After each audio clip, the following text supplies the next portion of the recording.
What's up, people lovers? It is time for DauT against St4rk. Why is Vivio Yo not here? Because it is Chinese New Year. Mr. Yo actually did get a direct invite, but couldn't make it due to Chinese New Year. We will look into a best of 5 and a rematch. Last time St4rk won 4-1 in NAC2-Qualifier number 1, so a lot on the line here for DauT, and we will have someone lovely to help us out today. It will be Mr. Onlo co-casting with us. How are you doing?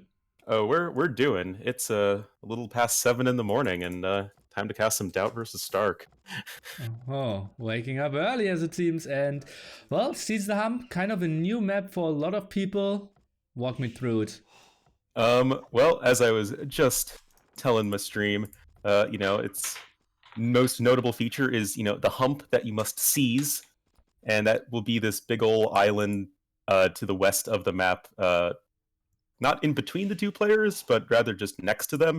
And it contains all of the map's gold, stone, berry bushes, and most of its wood. Your starting island really only has your huntable/herdable animals and like a little bit of wood. So lots of early aggression, tower rushes, men-at-arm rushes, those sorts of things. And that's why we see two very strong man-at-arm civilizations. Japanese, fast attacking bonus. Ethiopians getting 100 food and 100 gold when they reach Feudal Age. So pretty strong job there. And yeah, we're expecting some man-at-arm aggression for sure, as you said. Yeah, definitely. Looks like DauT's maybe like half a villager ahead for something. Maybe St4rk had some idle time or something. But it's probably not like the end of the world. But as you're saying, both of these two civs, really strong men-at-arm rushing civilizations. We see St4rk actually already going out over to the gold. That's pretty quick.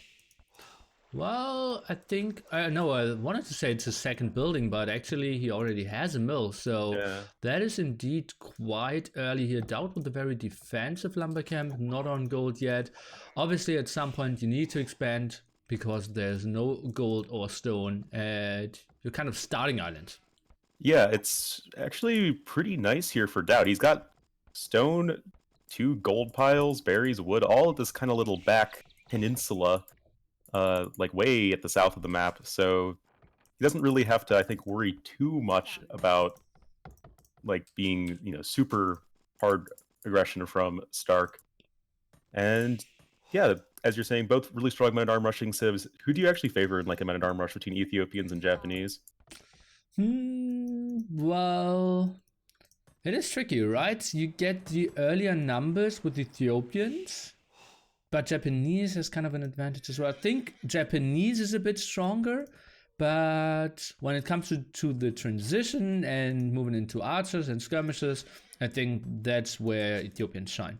Yep, my thoughts exactly as well. The initial men-at-arm rush, I mean, it's kind of hard to beat Japanese men-at-arms in the early feudal age, but the actual archer/skirmisher transition itself should be a bit stronger for Ethiopians. Both players clicking on up to the feudal age. St4rk doing so a couple villagers ahead of DauT, actually. So he definitely wants to start piling on this aggression, already about to finish up his barracks, likely going to be making some militia, and indeed, or instantly queued up. Definitely not going to be a passive start to this game. Interesting that DauT is building his barracks at home. He really has to feel like, okay, the distance is long enough that I can defend. Is now doing some small palisade walls. And I'm curious, 3 on gold? Is he maybe just going for archers here? That would be a bold move, to say the least. As usually this map is dominated by men-at-arm rushes in the early game, but St4rk, with the earlier feudal age, going to start whacking away at DauT's scout. And yeah, these men-at-arms are going to be coming. St4rk actually starting to palisade gate off his own little section of the hump. And yeah, DauT just appears to be going right for the archers. DauT has such a weird build-up here. He is now building an archer range at home. Only 1 lumber camp, so villagers are super inefficient. He cannot even start farming because he's lacking a mill as well. Now adds a spearman. This is a weird build-up by our lord. The Lord works in mysterious ways, or so I'm told. And yeah, DauT even having a couple idle villagers just because they can't efficiently, get to the wood that they're supposed to chop. So this is already kind of awkward, but regardless, DauT's actually going archery range blacksmith right away. Just no fear, no fear at all from DauT. I don't really get that. Okay, he wanted to have early fletching apparently, but the full map control will be on Stark's side. This is so weird by DauT. I'm really surprised by his build up here. Yeah, I feel like he's got to be really careful to not like die right now. I forget if it was Winchester. I forget who he was versus, but on this map it was just like someone didn't get the Man-at-Arms upgrade and they just kind of died instantly. Yeah, it was one of the Finns. I believe it was Zupi, yeah. Yeah. That was pretty painful. And Stark, just as I was about to say, likely going to be coming in with a watchtower over here. And does DauT see this? No, he does not. This could potentially be a bit of a pickle, as he would say. Yeah, especially because he has not a single other wood spot he could maybe move into, and the Spearman kind of okay positioned there to defend the tower behind the woodline on the right hand side, but left hand side is open. And well, DauT he's running around with some archers. For now, Stark, oh well, I wanted to say no archery range, but he's already starting to produce skirmishes. Yeah, I mean Stark, actually DauT swooping in around, trying to maybe get a villager kill, actually just losing his scout in the process, but I like the, trying to annoy Stark as much as possible, try and pull him back a little bit, but that's not going to be entirely successful, and now all of DauT's villagers on the wood line are kind of stuck as they are being arrowed down ever so slowly, and the Men-at-Arms are getting some villager kills. This is a horrible game here for DauT. He's also losing an archer to the wolf, two other archers idle in the center. He's down by 3 villagers. Look at his wood line. Honestly, only this feels GG already. Yeah, this map can produce some very short games, and I feel like... Okay, so DauT has a 7-3 military advantage, but I feel like he needs to make something happen, like, in the very, very near future. He still has fletching to his opponent's not fletching, but... Well, I mean, I guess getting an archer kill on Stark is, like, okay, but as you're saying, he's now down 4 villagers, and he's got to be real careful, otherwise he's just going to fall way too far behind. Yeah, I think maybe Stark could have gone for blacksmith instead of a second archery range. I think fletching could have really helped him out to fight some here. Well, actually, he has a blacksmith at home, so... I stand corrected there. And just compare the amount of farms from Stark and DauT already. That's, I don't know, maybe around 10, 11 farms for Stark versus 2 for DauT. So, last time I checked, 11's a lot bigger than 2. And that's going to be a much, much better food income here for Stark. Yes, he had to spend a lot on the Men-at-Arms and then the skirmishers, but... he seems to be pretty well set up now that he has fletching. He's chasing back DauT's archers, and yeah, seems like a pretty rough spot for DauT. He's not really been able to make anything happen with these archers. He's just kind of being hard countered by the skirmishers. Yeah, what's the option here now? Maybe transition into scouts, but with only 3 farms and a handful of villagers on berries, that's not going to be great. He really needs to expand somewhere to the wood as well. Maybe moving all the archers out and attack the home base of Stark could be a way to come back. Yeah, that was my thought as well. And we see DauT at least moving a couple archers in the, general direction of Stark's island. So maybe they can try and find a little bit of damage. Stark actually grabbing Town Watch, probably realizing that he is somewhat vulnerable to these archers. But yeah, I mean, DauT's army has significantly more raiding potential than the wet noodles that these skirmishers of Stark will fling at these villagers, as we're seeing here. And yeah, it's even a couple archers can at least prove a little bit of annoyance, so long as we have the power of DauT Micro on our side. Oh, the power of DauT Micro. I've never heard that term before. And, well, it's only 2 archers in the back, but for now, Stark doesn't really have a good counter to that, but now sending 2 skirmishers back, I think he should be fine. And meanwhile, DauT pulled the villager numbers a bit closer. Yeah, DauT's definitely, he's making the necessary moves he would need to come back, though Stark getting padded archer armor going to be helping his skirmishers a ton versus the archers of DauT. Oh, but a little bit of a fail move right there, losing a couple units for free. But now we have a nice bit of micro from Stark, going to be easily picking off the archers of DauT. And yeah, that was definitely, I think, a pretty decent trade there for Stark. It just felt so weird that DauT just stood there, though. DauT micro, man. Yeah, and he does not have the +1 defense, something that Stark already has. And I'm really surprised. Stable coming in here from Stark. Oh, and that's a good timing because DauT is switching away from his archers quite heavily. But, well, now goes into some again, so, well, questionable here. Oh, Stark with some quick walls. DauT will squeeze through, though. 1 villager difference. It feels like DauT. He wasn't as out as I thought. Yeah, I mean, it's just the raw power of DauT macro, it seems. Just able to even up this villager count. This is a pretty unfortunate horse collar timing from Stark, having seeded all of those farms before even getting any sort of benefit from horse collar. And yeah, DauT's just doing a fantastic job of just annoying Stark's eco at home, making all of these villagers have to dance back and forth, not really being super efficient. And at least for the time being, DauT's going to be okay, but he's going to need to grab a wood line that's like not horrible pretty soon, because he is rapidly running out of any sort of wood at home. Yeah, I'm curious where he will go. Maybe he will just move through the center, close to the relic in the center island there. That could be an option. But for now, well, he's just harassing Stark quite beautifully here. 2 armies and getting a lot of annoyance done. Yeah, it looks like DauT's attempting to reclaim his initial wood line, taking out a tower of Stark and building his own, but without having any stone income to really push that back, I feel like, yeah, he's just going to have to go towards the middle of the map. But as you're saying, really nice job of raiding Stark's eco at home.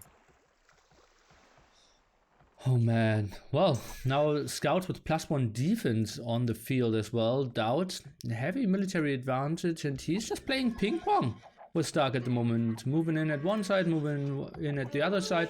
Stark is trying to defend it, but lots of idle villagers forced here. Yeah, now, like, remember when Stark was ahead 4 villagers? Now DauT's ahead by 6. That is a pretty crazy turnaround. DauT doing everything he needs to do to, you know, sort of get back into the game. Still, though, 1 scout, once it kills this archer, which it probably might not even do because it's fighting uphill, yeah, this is really not looking good for Stark. Did manage to squeeze out 1 more scout, but that scout has a pretty tall order ahead of him. Yeah, it's weird. Maybe too many skirmishers are kind of losing his aggression there. Couldn't really get the villager kills. And the scout transition now not too great. Still some archers left here. Let's take a look. Military count at the front looks pretty dominant. Where's the army of Stark? I can't really find it. He's just patrolling with so much stuff all around. Oh, some beautiful raids at the goat line. Ooh.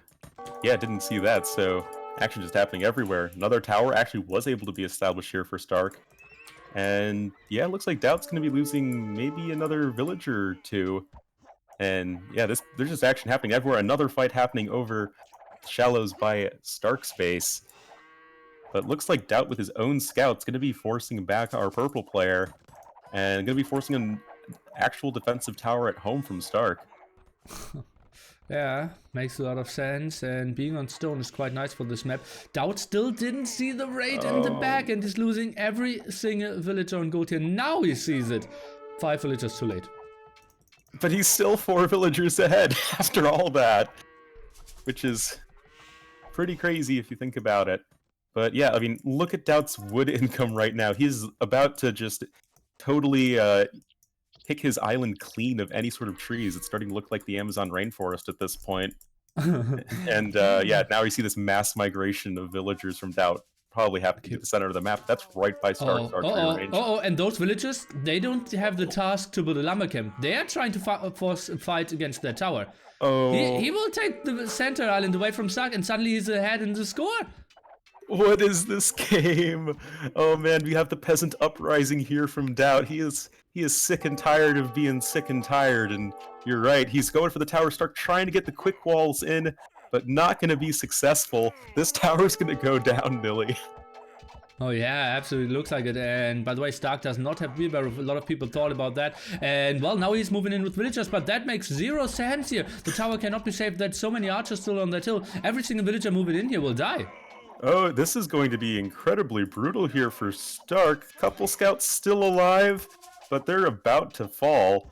DauT still has a few archers left, and with his own villagers here, I feel like this is not something that is going to be a remotely good fight for Stark, and this might just be the GG here. What is this? Oh no, it's 10 villagers ahead now, so many running around. Maybe even added spearmen could be an option here for DauT, who's now sending in some more scouts of his own. And well, villagers are fighting everywhere. They realize, okay, it's all about the fight in the center. I have no idea who's really coming out ahead. Well, DauT is 5 total population ahead, but the 10 villager lead I think is pretty crazy. Like that DauT is going into the scouts and the archers is just kind of, you know, the best feudal age army composition you can get. And you can see that the archers, especially the Ethiopian archers of DauT, just really able to mow down all of those villagers of Stark. And I feel like DauT should just be able to grind this one out. The remnants of Stark's army actually getting picked off as it's being leaving the archery range and stable. Okay, he's now going for the wood, for the gold, for the stone there. He is here to control that center island, and that makes it really tricky for Stark. He might be running out of wood on his starting island pretty soon as well. Yeah, I've got DauT telling Stark that all your base are belong to us, you know. If you don't have any wood lines, just go take your opponents. No problem. No gold, no stone. Just go take your opponents. Easy game. Well, if you get some... Okay. If you get some towers up there, I think he's in a pretty good spot. Some archers in the back of Stark doing some raids. DauT is catching more villagers, but 10 villagers ahead now is just so nice for him. DauT with a very late horse color timing of himself. Oh, that's pretty ugly, but oh, hello Stark. Just checking to see how many farms DauT had, and I just see a surprise 4 archers in DauT's farming eco, so he's going to be losing a couple of villagers there. This game is so messy, but as you're saying, if DauT can get some towers established on that hill, protecting all of these important resources, I think he's going to be in an amazing spot. But Stark even getting bloodlines, so he's really committed to this feudal age play. No one really thinking about going up to castle age just yet.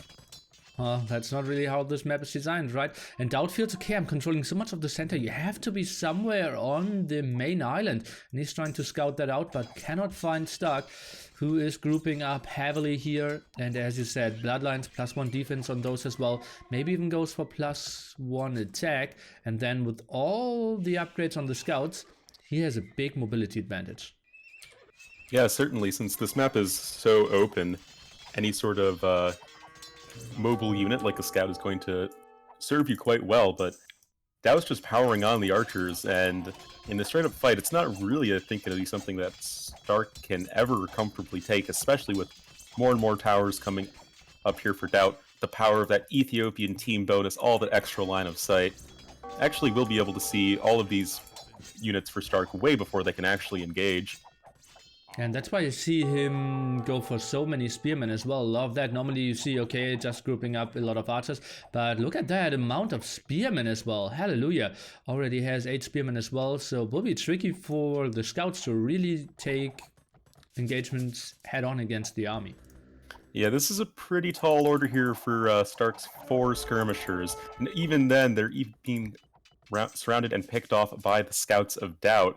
And as you're saying, that is a lot of spearmen here for DauT, and I just don't think this is a fight that Stark can really comfortably take, though. DauT has mined out Stark's stone. Okay, well, he might go to another one. We see Stark trying to go for the center island back again now, but, well, super exposed for now. Army could be splitting this off. DauT, could he maybe go for some more upgrades on his scouts? Well, he just keeps the production running, and this could maybe be the game deciding fight here. Big fight incoming, both players trying to establish a tower. DauT swooping in, focusing the skirmishers. I really like that. The spearmen are finding some pokes off onto Stark scouts. Remember, of course, Stark scouts are much better upgraded, but DauT has those amazing Ethiopian archers, and with DauT establishing his tower first, I feel like this is just going to be a massacre for Stark. Kind of a massacre for both, don't you think so? All the spearmen in the front died, all the scouts for DauT as well. He has some archers still in the back, but now moving in with some villagers. More scouts coming over as well. DauT is having 3 defensive towers here, but will lose all his villagers at the side. Oh boy, both are playing this super aggressively, as they should. Oh yeah, certainly. This is not a map for the faint of heart. And I didn't realize how many skirmishers Stark had in the back, and yeah, those were able to take out all the archers at the front. DauT trying to knock down the tower of Stark, but the scout's gonna say no to that. And well, this villager count is getting a little bit more even. DauT currently has 23 idle villagers. DauT's economy is a mess, Nili, and oh man, it looks like he might even be losing this tower over here. Stark taking the score lead again. Oh man, but now still the 2 towers there are so good. DauT, I would really love to see him upgrade his scouts a bit more. Maybe a second stable for him, but not having bloodline as Ethiopians really hurts him here as well. Yeah, Ethiopians, of course, not with the best cavalry. And even the Stark getting a nice parting villager kill for the road. DauT is still ahead in terms of villager count, notably, but with at least 15 idle villagers at any given point in time, it's not really ahead. And if at first you don't succeed, tower again, says Stark. And Stark can possibly get some towers closer to denying DauT's gold. That could be a problem, but I do see DauT able to force this back for the time being. Okay, Is DauT can actually discover this stone mine of Stark? Yeah, he totally knows it's there. Oh, that's so sweet. That's a sweet grab of 3, 4, 5 villagers. We will have 2 for now, but at the same time, well, Stark is just moving in, trying to get that tower up. And you said if this tower is going up, it might look quite dicey for DauT. Yeah, he's sending the villagers forward. He knows he can't just let that tower be. Stark coming in with more and more scouts, though. Going to be finding some value against these archers. DauT going to be losing a lot of archers, possibly, well, actually, probably going to be taking down this tower of Stark. It's this game is so hard to see what's going on. There's just everything's dying everywhere. Yeah, and both players quite far away from Castle Age as we are expecting here, but those DauT villagers at the front completely unprotected. I think if Stark is holding this tower, and all the villagers might go down at see Stark suddenly in a huge favorite. Well, the tower is creeping around 100 HP, and looks like DauT is abandoning this operation. Oh, that is not pretty. And suddenly, from being ahead 10 villagers, now DauT's even things out, as in losing 10 villagers. So, yeah, this is not a pretty sight for DauT. This is just so messy. You just have random villagers, skirmishers, archers, scouts fighting everywhere. Another tower attempt here for Stark. Oh, and DauT is sending in some villagers, but all of them are already low HP. It took quite some time to see some more spearmen added. 10 villagers idle at all times simply to be in the tower here. And, well, Stark, he is not getting any more stones. So for now, that will be it when it comes to towers. But, well, he got so many villager kills in exchange. Oh, yeah, this has to be, what, 15, 20 villager kills for Stark? I mean, this is just insane. It's like half of DauT's economy. DauT barely has any farms at home, which might explain his lack of scout additions to his army. Really trying to focus on the archers, but this is starting to look really grim for DauT. I mean, he's still has like 15 idle villagers. His gold's gonna run out, at least fairly soon. And yeah, no more stone. It's just, I think, a really messy situation for DauT. Even going to be losing more and more villagers on this wood if he's not careful. Can you explain to me how Stark keeps reinforcing there? Having both his stables at home and, well, he kind of needs to run through the towers there, right?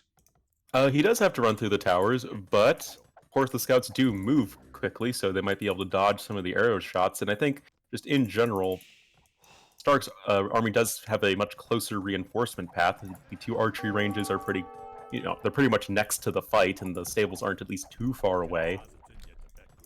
But yeah, DauT even happy to market this. Super crazy idea. What do you think about DauT deleting his starting TC? He only has like 4 or 5 farms working at home anyways, and just rebuild it in the center. You have more arrows, you have your villagers more protected, and you can get the resources there better. Persian's best civ on this map confirmed. No, I think it's an interesting idea, actually. Obviously it's pretty risky because you're causing yourself a bunch of TC idle time, and in a situation where you're having such a tiny economy in the first place, that might be really risky. But I think it's, a risk that can definitely pay off, and I do like that DauT was able to get another tower established. Losing some archers isn't ideal, but he will at least be able to knock down this tower here of Stark, so that's a good start, but you're now down around 15 villagers, and that's kind of a big problem if you ever want to, make it past the feudal age of this game. And villager counts basically, military counts basically reset here at the moment. 3 military to 8 military, some skirmishes around. Well, DauT will get the next tower, will be somewhat safe. If only we saw some archers going back and raid the Nicov Stark, but well, new scouts were already waiting. Yeah, we do see DauT actually going to be able to destroy the very last tower of Stark. Not able to wall that in or anything. So I think that's, a nice little pickup for him. But oh, these villagers are so exposed. Almost all of them are very low HP. And now we're seeing a 20 villager lead here for our purple player. And oh god, this is just a massacre. Oh yeah, I think DauT is out of it, right? Pop 30 for him against Pop 63. And Stark, well, maybe only because of the fact that he had bloodlines. Kind of won this late feudal game here. 48 minutes and both are still feudal. Oh man, gotta love Seize the Hump, and there we go. DauT calling the GG, and Nili, that is game number 1 of the series. What'd you think?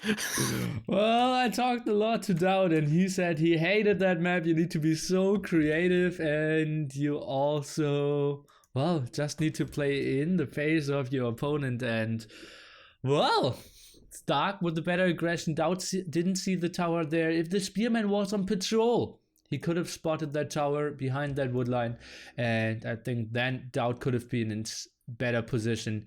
GG, extremely well played by Stark. Yeah, definitely very well played from Stark. Only mining 858 gold that entire game, so really not even bothering at all with the gold units, just focusing on those scouts and skirmishers, and definitely paid off for him. And yeah, that was a really crazy, fun, interesting game. Yeah, so weird. Yeah, and those scouts, they were so efficient. 51 villagers in the end for both. And well, what a great game. And now let's rack our brains and see what they have in store when it comes to the Civ picks. No more Ethiopians, no more Japanese. It kind of has to be Franks for DauT. What is Stark going to go for? So yeah, I think it's just pretty straight up Franks for DauT. I mean, Franks are just like the land madness Civ because you have all those extra berry bushes. But Magyars might be, I think, a possible choice for Stark. I think they might be a pretty good counter Civ to Franks just because you have as good a scout rush, and then Franks have a hard time against cav archers. No, that's true against cav archers. What do you think about Berbers trying to play in aggression and then tower up and get onto camel archers?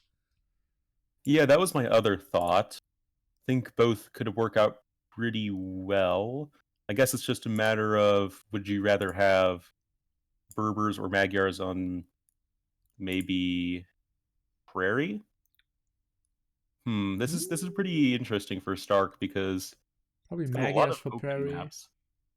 Got Landmass, Prairie, and El Dorado, where you kind of all want, have good scout aggressive-y sort of civilizations.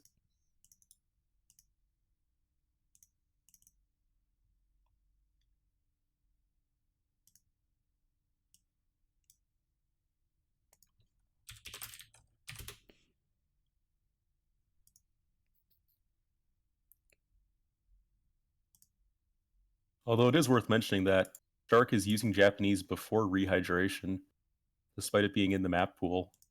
That's a bit surprising to me as well.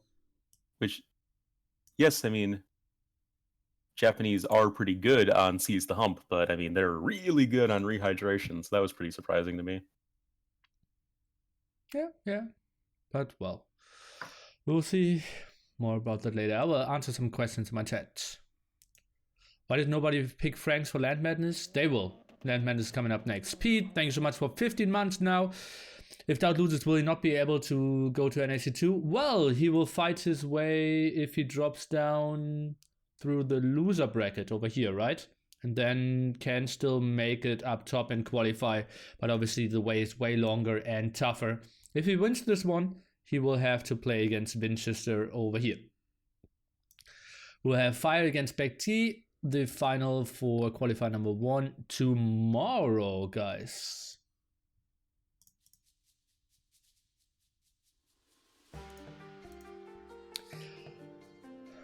And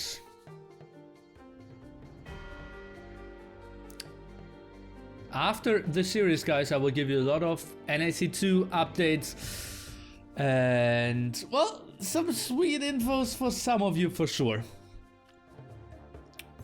Where can I buy this DauT headband? Actually, it's 3 stocks connected with some knots. I think, well, Viper gifted them to me. I think he might have them in his merch store. Good updates? Well, for some of you, for sure. Where's John 33 these days? Never heard of that guy. What do you think? Who will win the first final? I say... it's so tough to call. I think we will have a long series. I say Fire, but could easily be BBQT as well. Remember that Fire is starting with the 1-0 lead. Is the loser between Fire and BBQT not playing the second qualifier? Actually, he is. If you look at properly, qualifier number 1, second place. I already served him a spot because we are overlapping with the qualifiers. He got a win in the first round over here, as you see, and moving into the second round, and they will play upcoming week as well. Who do you want to win? I think for entertainment purposes, Fire is better. He's just a great caster, fun guy to be around. El Steffo, thanks for your prime.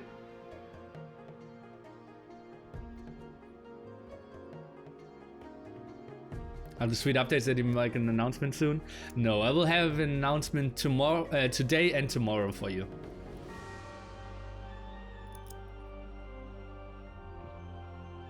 What about for tournament gameplay quality between Fire and BBQT? I think they're pretty even. I think both kind of don't have a chance to get top 4, but can take games from everyone. Why did they not pick Incas? I don't know. Maybe open maps, they wanted mobility. What about Viper? Why is he not in the tournament? 6 players were directly invited, my friend. Exclamation mark NAC2. As you can see at the right hand side now. We'll show you that Viper, Liereyy, TaToH, MBL, John and Nicov were directly invited. So LB10 goes for free in the lower bracket? Yes, same for Chaos to win. He also had an admin loss kind of against Winchester because it was overlapping. Will he make a qualifier for the caster spot as well? Wouldn't that be funny? Well, BBQT is entertaining with his $2 girls, and if you're lucky, maybe even a $5 girl. Oh, not really. How many players move up to the next stage? 1 out of this qualifier, 1 out of the other qualifier. I think Nili has already announced that Dave is coming. No, I said that it would be funny. Yeah. Well, Jordan, he's the worst player of all because he doesn't play much. He doesn't play much?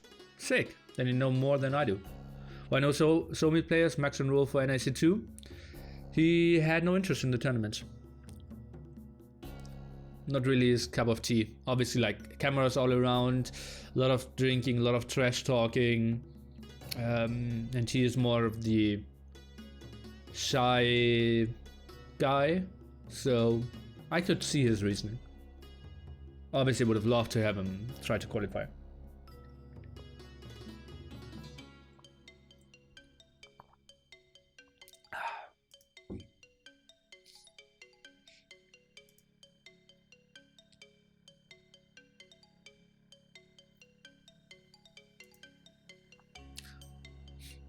No second qualifier for Fire or BBQT.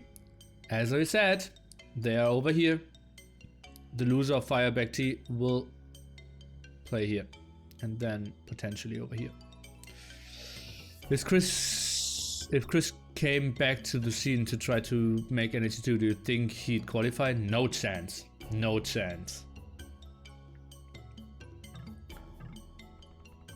Huh, I'd like to buy some swag. I might have something for you. Who will win NAC2? Probably TheViper, right? He's a big favorite. And Beton Esel. Thanks so much for your Prime. Can you show the TIFF draft after the next game again? I'll always show us in between games. And we are back into game number 2. With me again is Mr. Onlu. Hey. Hey. Sorry, I have a corgi puppy who likes to walk all over my cords. But yeah, we have DauT over here in the blue to the east-ish of the map as the Franks, as predicted. And also as predicted, St4rk will be the purple Magyars here in the southwest of the map. Nili, tell me about the glory that is Land Madness. Well, so basically it is a very open map. It looks like, okay, somewhat Arabia stylish, but on this, well, woodline-ish areas, you cannot wall, so it's impossible to completely wall yourself, and there are only very tiny spots of gold and stone all scattered around the map, so you're kind of forced to expand all over the map, and map control will be super crucial. Yeah, of course, because of that and the map's general openness, like you're saying, any sort of scout opening is, I think, really strong in this map.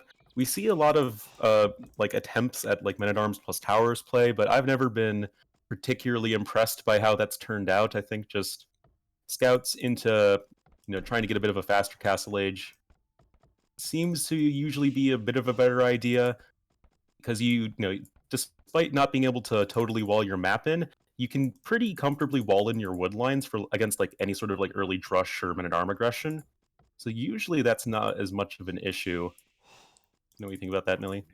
Yeah, and the thing is about a Trush, you're kind of hoping to push your enemy away from resources, but, well, there are a lot of wood lines, there are a lot of, well, gold spots all around the map, a lot of stone spots, so you can just run away and always find new resources. So trushing is a bit less efficient, and I also wanted to tell you that I'm playing with friend foe colors, and red is purple in my end. Ah, there we go. See, I was, I normally do that, but I was like, nah, I don't want to confuse Nili with, randomly having a friend and foe colors on, but there we go. Yeah, my chat is very active in trying to remind me that they prefer friend foe colors. Well, apparently for colorblind, that's way better. As a colorblind person, I can attest to that. It's definitely way better on the old eyes. It was pretty tricky to see who is who in the fights with all the on the old eyes. How old are you? 21. I'm an old man. Okay. Well, then I need to change my dictionary. Definition of old man. Yep, exactly. Actually, though, we do have DauT starting to wall in his wood line. I guess nothing too crazy about. Both players, I think, have at least fairly decent maps. Both have, wood lines in the back. It's not like as open as it could be. Seems like a pretty solid map for both players. And DauT, he only played with 2 on wood here, so he will try to make something happen, screwed his build order up just slightly, but will now click up with pop 9911. That will guarantee him some map control for sure. Oh yeah. Of course, Franks can usually already get pretty quick starts, and the fact that you usually have some deer that you can very easily lure, as you can see DauT doing right now, on top of the fast-working foragers, you just have all the food income you need to get a lightning-quick feudal time, and that's exactly what DauT's going to be doing. And as far as a Frank versus Magyar scout war, once the feudal age comes in, the two are in a dead heat as far as like scout battle goes. The Frank HP bonus totally negated by the Magyar extra attack, so just the first player to get up to the feudal age is going to have a pretty massive edge here. Yeah, I think so as well. I honestly prefer Magias. You have more damage output, you have them cheaper, but obviously the Frank Eco just carries you so much, having the faster berries. Don't really need to invest into horse color as well. And yeah, Stark, he just needs to hold, needs to build some spearmen, very defensive barracks from him as well. And once we get into mass scouts and maybe even bloodlines, that's maybe when the advantage shifts towards Stark. Yeah, certainly. I actually, funnily enough, prefer Franks here. I guess, just to be contrarian. But no, it's really enough a matchup. I feel like I've both cast and played a lot. But yeah, I don't know. I like the Frank Eco. They can kind of do the infantry push a bit better in like the Castle Age with like a bunch of pikemen against cavalry because they have squires. But as you're saying, like the Magyars have these sort of better inevitable scouts in the late Feudal Age in a big scout war, just because once you do get bloodlines, you'll have that extra, I think, 11 HP over the Franks. You're just kind of stuck there, for all of Feudal Age. Yeah, okay, stable now for Stark as well. And those 11 HP, well, obviously you kind of need to invest 3 scouts into getting bloodlines, kind of when it comes to resources. And yeah, so finding the timing could be tricky. Let's take a look. Overbearing, not really happening here for Stark. Even nice walls behind that center forage. Yeah, nice walls for both players. Don't think anybody is going to lose a bunch of villagers suddenly. Maybe DauT's a little bit exposed with the forage bushes, trying to, of course, get every bit of value he can from all the Frank fast-working foragers. But it seems like both players are pretty well set up. We've got our first little scout scuffle going on in the middle of the map. And yeah, things seem to be fairly even as far as I can tell. And it's now interesting. In DauT's position, archers could be so efficient. All the villages are walled in, but not really well protected once you have some archers. But I know that he does not like to transition into archers if he's Frank, so let's see how he continues to play this out. Yeah, of course, Frank's with some of the worst archers in the game, but that's only really an issue in like the mid to late Castle Age. Of course, just normal Feudal Age archers can't wreak havoc on your opponent.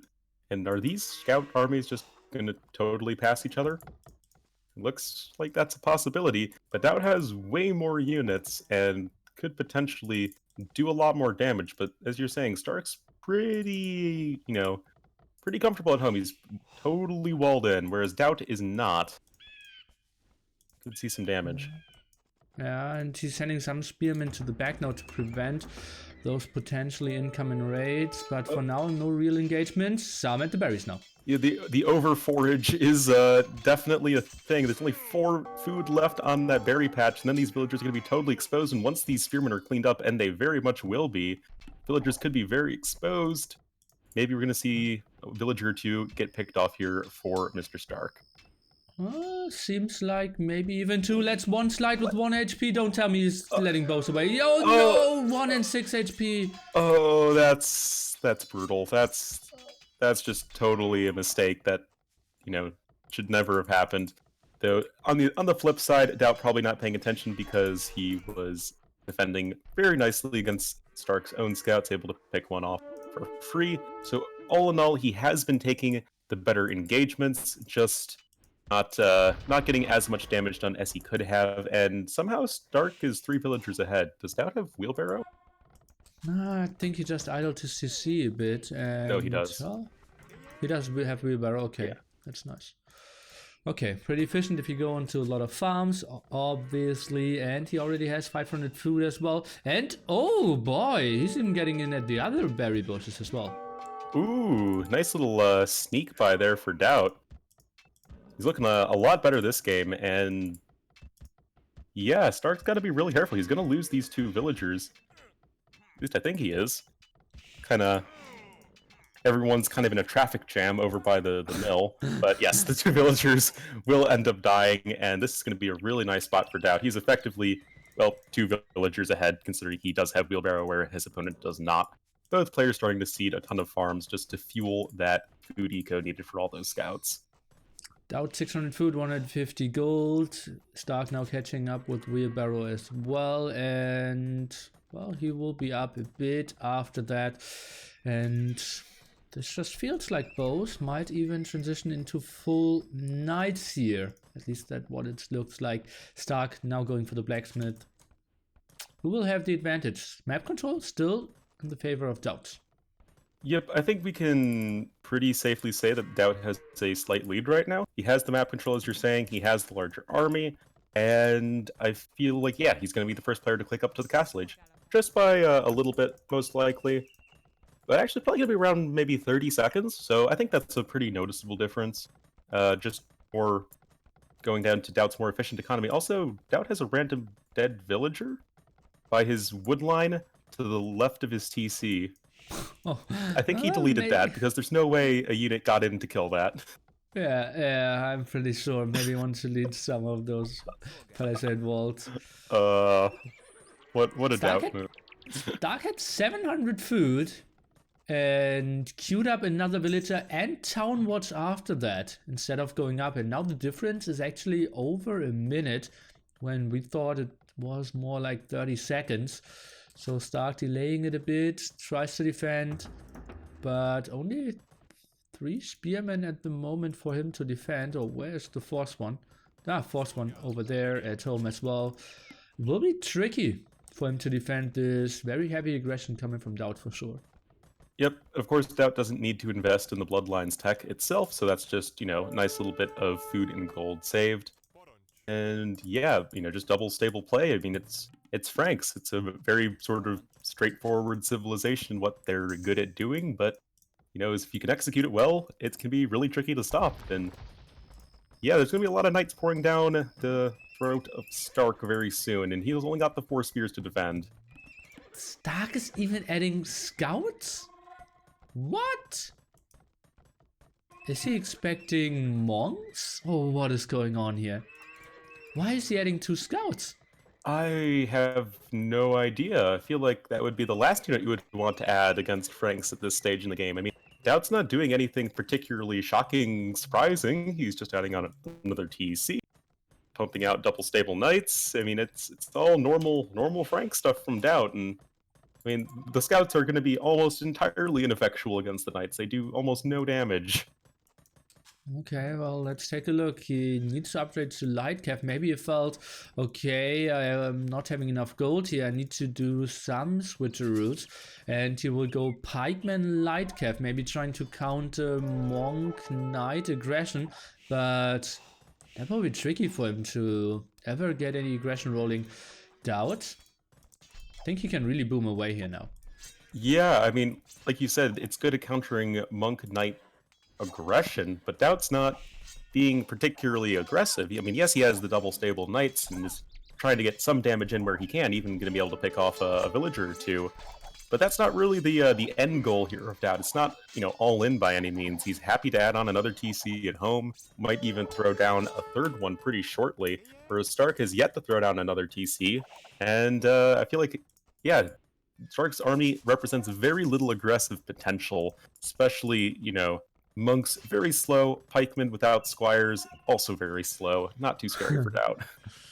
Yeah, I think he just needs to boom away, get all the map control, expand a lot, play that 4 TC DauT style, not lose too many scouts against this pikeman here, and then I think he will be in a very good spot. Continues with some raids, forces more idle villagers over and over again in St4rk's main TC as well.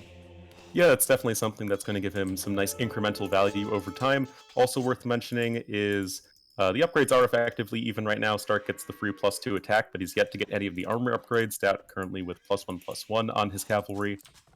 So not going to be too much of an edge right there, but DauT adding on some monks. Normal stuff with a cavalry army. You want to keep them healed up when possible. With the monks coming out, DauT's going to be on the retreat right now, but I think DauT can feel pretty comfortable, like we were saying, just to sit back in his base, start to boom up, and yeah, not be too afraid of any army from St4rk for the time being.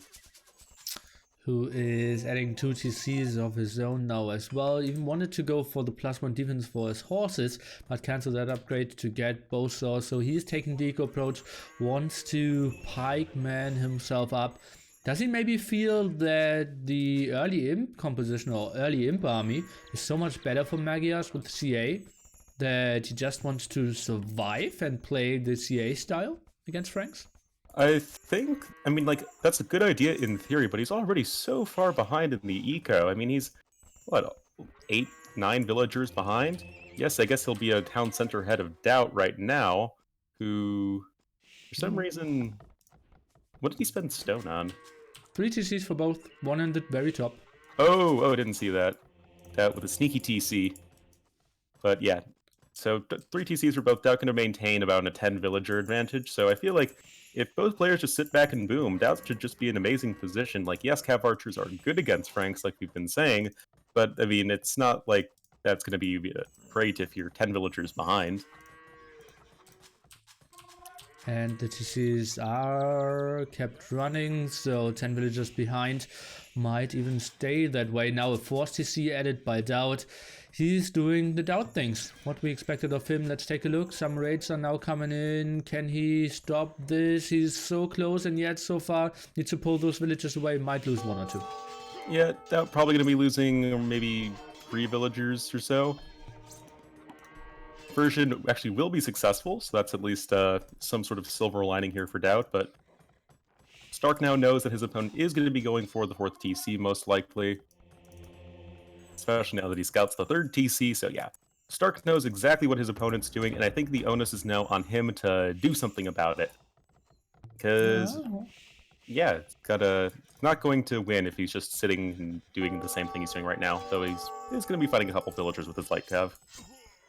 Yeah, he is continuing the raid, losing his army now, got the monk kill, and DauT seems like he might even go into castle, stays on stone here for sure, and, well, just expands his eco quite nicely, is stopping all the raids all around. I'd really love to see DauT take his scouts away and just patrol at some areas to get some more map vision, because at the moment, like, I don't really see them as fighting units. No, I totally agree with it. It's something I think players should do more often with their scouts at this sort of point in the game. They're not really going to be doing a whole lot in the fight, and I feel like map vision and map control are just such valuable resources that you might as well just go ahead and grab them and, just control them, see what, you can see, use them as sort of moving outposts, see where all the extra resources are. I think it's kind of an underrated thing to do with your scouts at this point. Though DauT's actually going to be going for the 2-prong raid at both sides of st4rk's base, who's trying to establish a 4th TC, but the knights are probably going to run right past DauT. Yeah. Oh yeah, he's getting some kills, now moving in with the others. Could be the perfect timing, distracting the pikemen here, and that is some nice pickups for sure. Would love to see him in with the bottom flank there as well. Where do you want to see the castle of DauT? Well, I mean, DauT and castles do have quite a storied history together, but I think just right at the front of his base is pretty good. He has 2 TCs right there. Protects his whatever eco he has going on over there. Protects some of his production facilities. I think that would be a good idea. I mean, if he's feeling really bold, he can throw it on the hill right in front of st4rk's forward TC, but I feel like he has no real need to do that.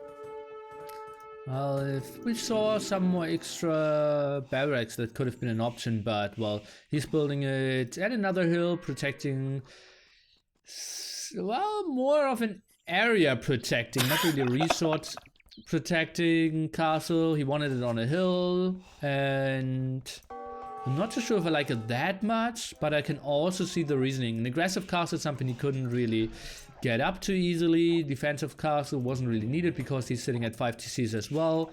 It's maybe just a setup to maybe later get on some traps and some X-Men.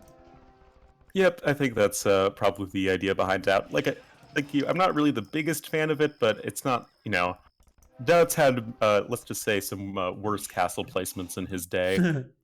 So, yeah, I think it's fine. I think Axeman would be a pretty nice option against what st4rk is going for right now. Not really adding in the Cav Archers just yet. Both players clicking up to Imp at almost exactly the same time, and yeah, Axemen, they eat up pikemen. They're at least okay against knights, especially ones without upgrades. and the monks don't really get much value against them, so I kind of like that idea, possibly as a switch for DauT.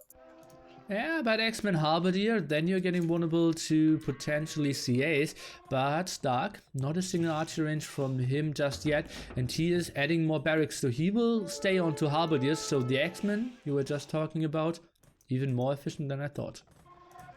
Yeah, of course the, CA would, they destroy infantry, but, I mean, st4rk doesn't have that, so he hasn't not a single archery range, he hasn't got a single archer tech all game long. So even if he wanted to switch into archers, it would be a very slow process, and yeah, it's gonna likely be not the Axemen, unfortunately, just good old halberdiers. But yeah, just gonna be good old Frank castle creep with their cheaper castles, and I think st4rk is in a really rough position.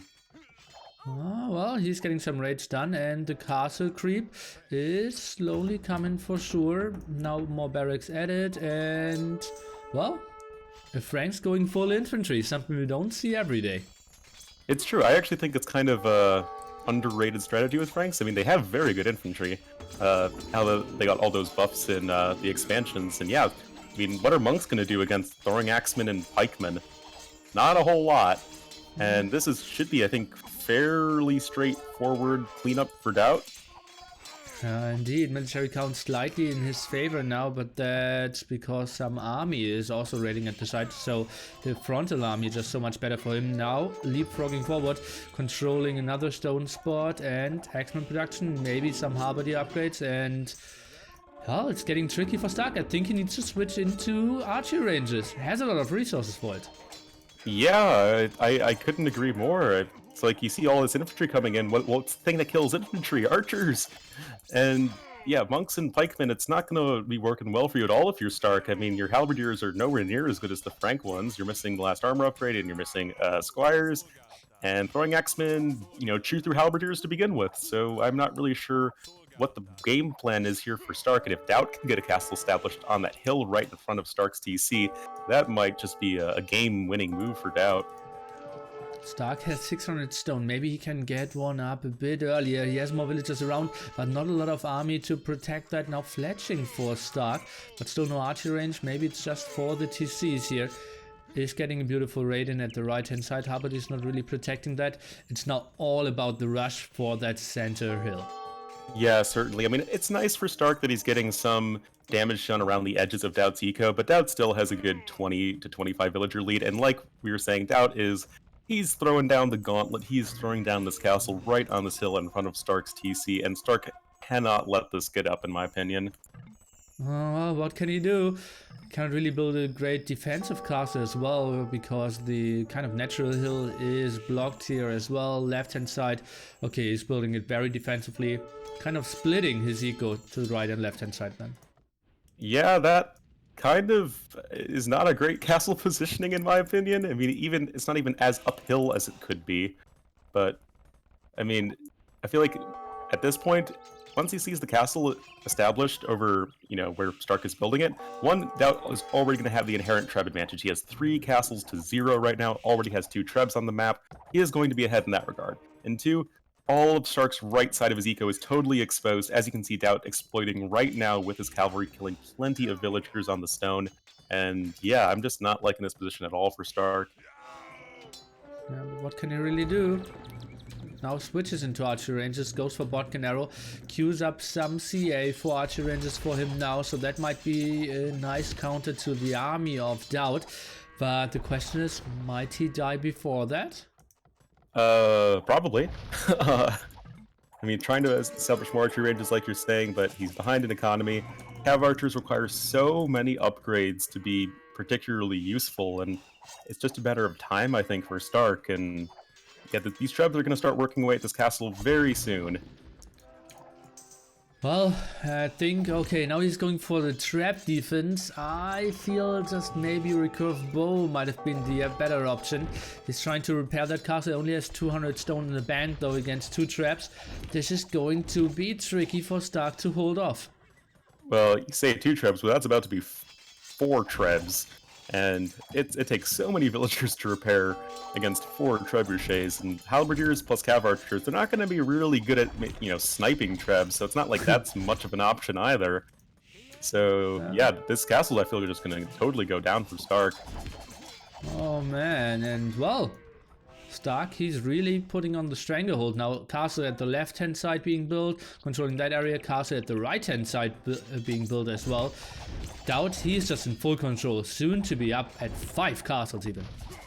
Yeah, I mean this is just, you know, totally feels good, man. If you're DauT, just getting Cavalier, doing normal Frank things, and yeah, you just have all the map control in the world. You're at 142 villagers, every single resource on the map essentially, boxing your opponent in more and more with every passing minute, and I think we're rapidly approaching GG levels in favor of the Lord himself.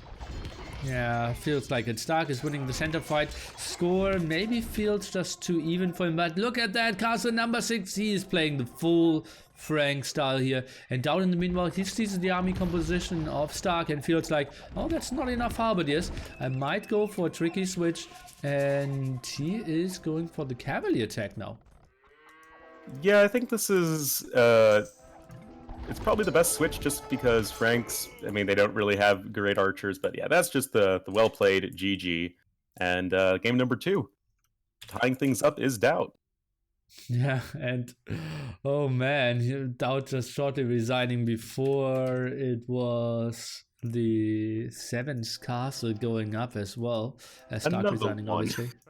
Yeah, and well, DauT with the better aggression. I questioned st4rk's decision to go up to castle age so late and then just accepting to play super defensively, because honestly, against Franks, you have those eco upgrades, those attack upgrades, so you aren't fighting too poorly. I think st4rk just going knights with some monks could have been the better option than this very passive defensive kind of counter style.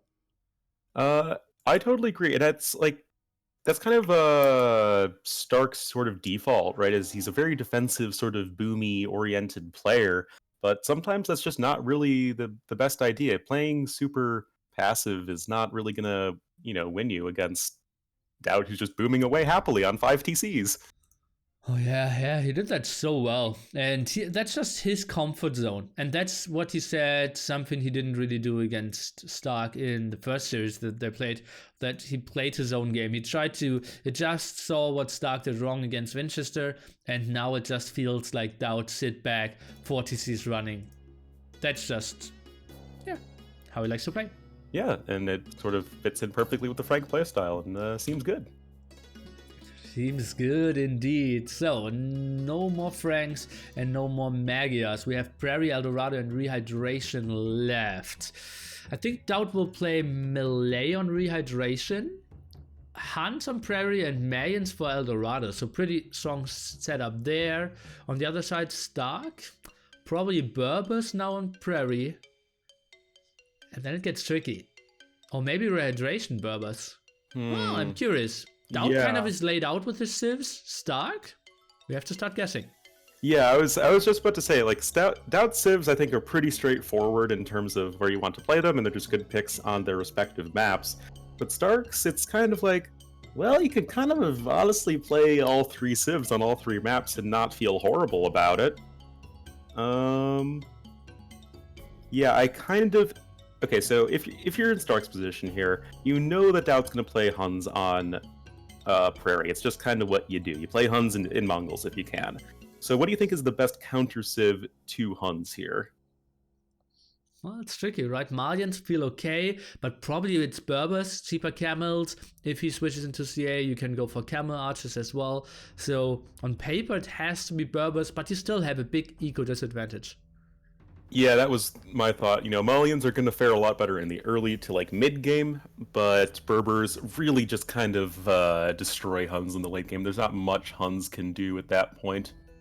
I actually kind of like Berbers here because, you know, you do have all that extra hunt running around the map, so maybe the faster moving villager is going to expedite that hunting process a little bit. I don't know, I kind of like Berbers here. Well, I'm curious to see what's coming up, and I will answer some questions in my chat. Hear you in 3 minutes. Me too. Yeah, as I said, We need a change for Land Madness. I think I will get rid of some of the berry bushes so that Franks aren't as dominant on this map as they are at the moment. Yeah, Ghost of Joe just said it. 1K viewers, well, we're approaching that, right? I think we could have broken good numbers today with Fire Against BBQT, but I also know that all of you will tune in tomorrow when it says Fire Against BBQT to find out who is advancing to NAC2. And I also know that you're staying around for after DauT and St4rk, some announcements that I have. Will there be any German day after that? I hope so, I hope so. I actually planned a best of 11 with LB10. We might cut it down to best of 7 or something like that. Will Prairie be played at NAC2 as well? Once we have all the qualifiers set, I will obviously ask all 8 of you again, and we will kind of decide that again as we did last time. Just using those qualifiers to test some of the maps, and then we decide. If then some changes about the woods would be nice on that map. As I said, Liereyy, we will all come together and talk about that. I will ask you that. How about in Nili versus DauT best of 37? Fire versus BBQT in English, right? Yes, yes.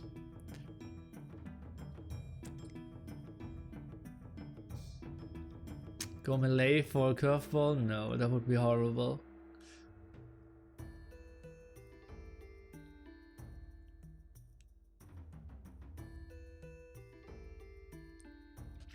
Games will be in English tomorrow.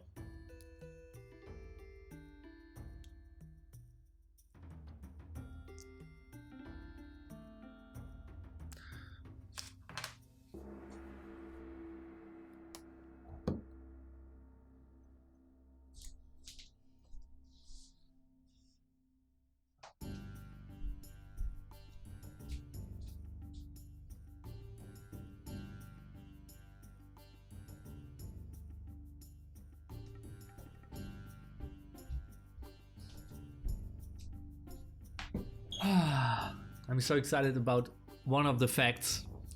I just got that on Friday for NAC2.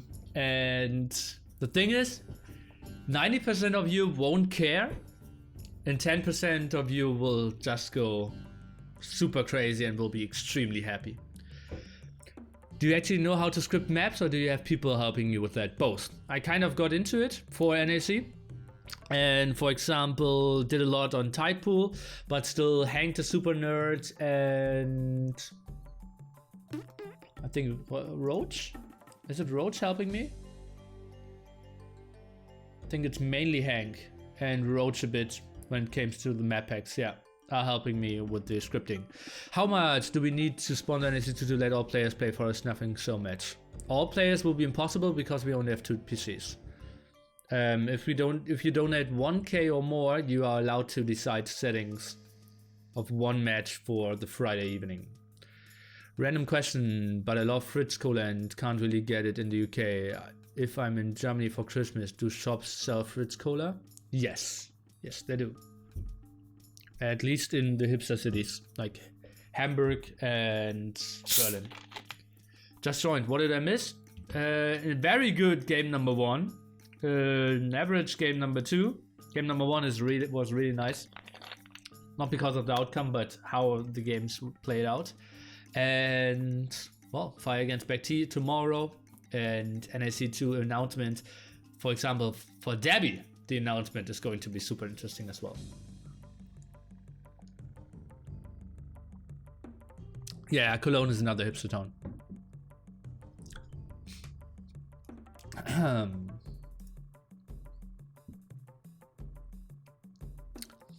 For Flow, the announcement is going to be sick as well. What? You're sponsoring an extra week for Viper? What? For example, for Robo, it's going to be a good announcement. Some of those mods. Well, we will see. We will see. And I say we just jump into game number 3 here. again with Mr. Onlu around. And we see indeed Hans, top 2 civilizations on this map, because you are starting with 1 more villager, starting with double scouts. And normally you need to start loom here. That's something that Hans don't really need. And the counter civ, the Berbers. Called it. Totally called it. Just saying. Unfortunately, in my desire to unmute myself on Discord, that caused my game to crash. Oh no. Okay, well, you all know what's happening in the first 2 minutes of Age of Empires, guys. People are sending villagers on food, building some houses if there are not tons, and scouting with their scouts. Nothing too special, but yeah, we can talk a bit about the map once you're jumping in. It feels like st4rk has an incredible map for Prairie. Very clumped up, very defensive here to the left-hand side. Are we playing Prairie or are we playing Black Forest over here? Got a very wallable map. Yes, the golds and stones are a little bit on the forward side, but having both of his secondary golds, like, nice and tucked away at the back of his base, even like a second, like, super far back wood line, and even a relic to boot, like, if there's any map where, like, I might even attempt a Drush FC, especially considering the Civ matchup, I think it might be this one for st4rk. Well, Drush FC kind of needs stone as well, right? And all his 3 stone spots are aggressive. If you want to play it with Berbers, you can also play Drush FC into Knights. It just feels like Berbers not really the natural Drush FC civ, but yeah, I'm totally going with you when it comes to this map being very well protected here. Yeah, definitely. And of course, I think that you do end up on Prairie with more food overall than just a normal standard Arabia map, right? Even if you have less berries. Yeah, you don't really have a big berry bush. I think it's only like 2 or 3 berry bushes around here to see. It's 2. And I will fix the sound, guys. Kind of weird that you only told me now. But yeah, DauT's map, on the other hand, not really, it's not like awful. I mean, he does have back gold, you know, he does have a wood line that's at least workable, which is not always the case as far as Prairie goes. But yeah, it pales in comparison to his opponent's map, and he has lots of his secondary resources quite far forward, which isn't as nice. So definitely, especially considering the civs again, would expect DauT to be the aggressor this game, as Huns don't really do anything at all against Berbers in the late game. Well, let's see mass CA and maybe prevent the stone, right? DauT, he will have 2 scouts and can maybe find all that out and scout it properly. For now, he is pushing deer. No, okay. That was, I thought a dead villager, but I think it was a dead turkey. Okay, kind of weird. And oh, man. got shocked for a small second there. Villagers, turkeys, what's the difference? I mean, it just past Thanksgiving here in America. The turkeys are quite fitting. I know I just had some turkey last night. So it's a proper Thanksgiving map. Prairie, I'm in Illinois right now. It's the dream. And well, talking of dreams, st4rk is dreaming of playing Arena. And yeah, DauT is losing his scout, so doesn't really know what st4rk is up to. Or did DauT maybe see that? Let's take a look into that.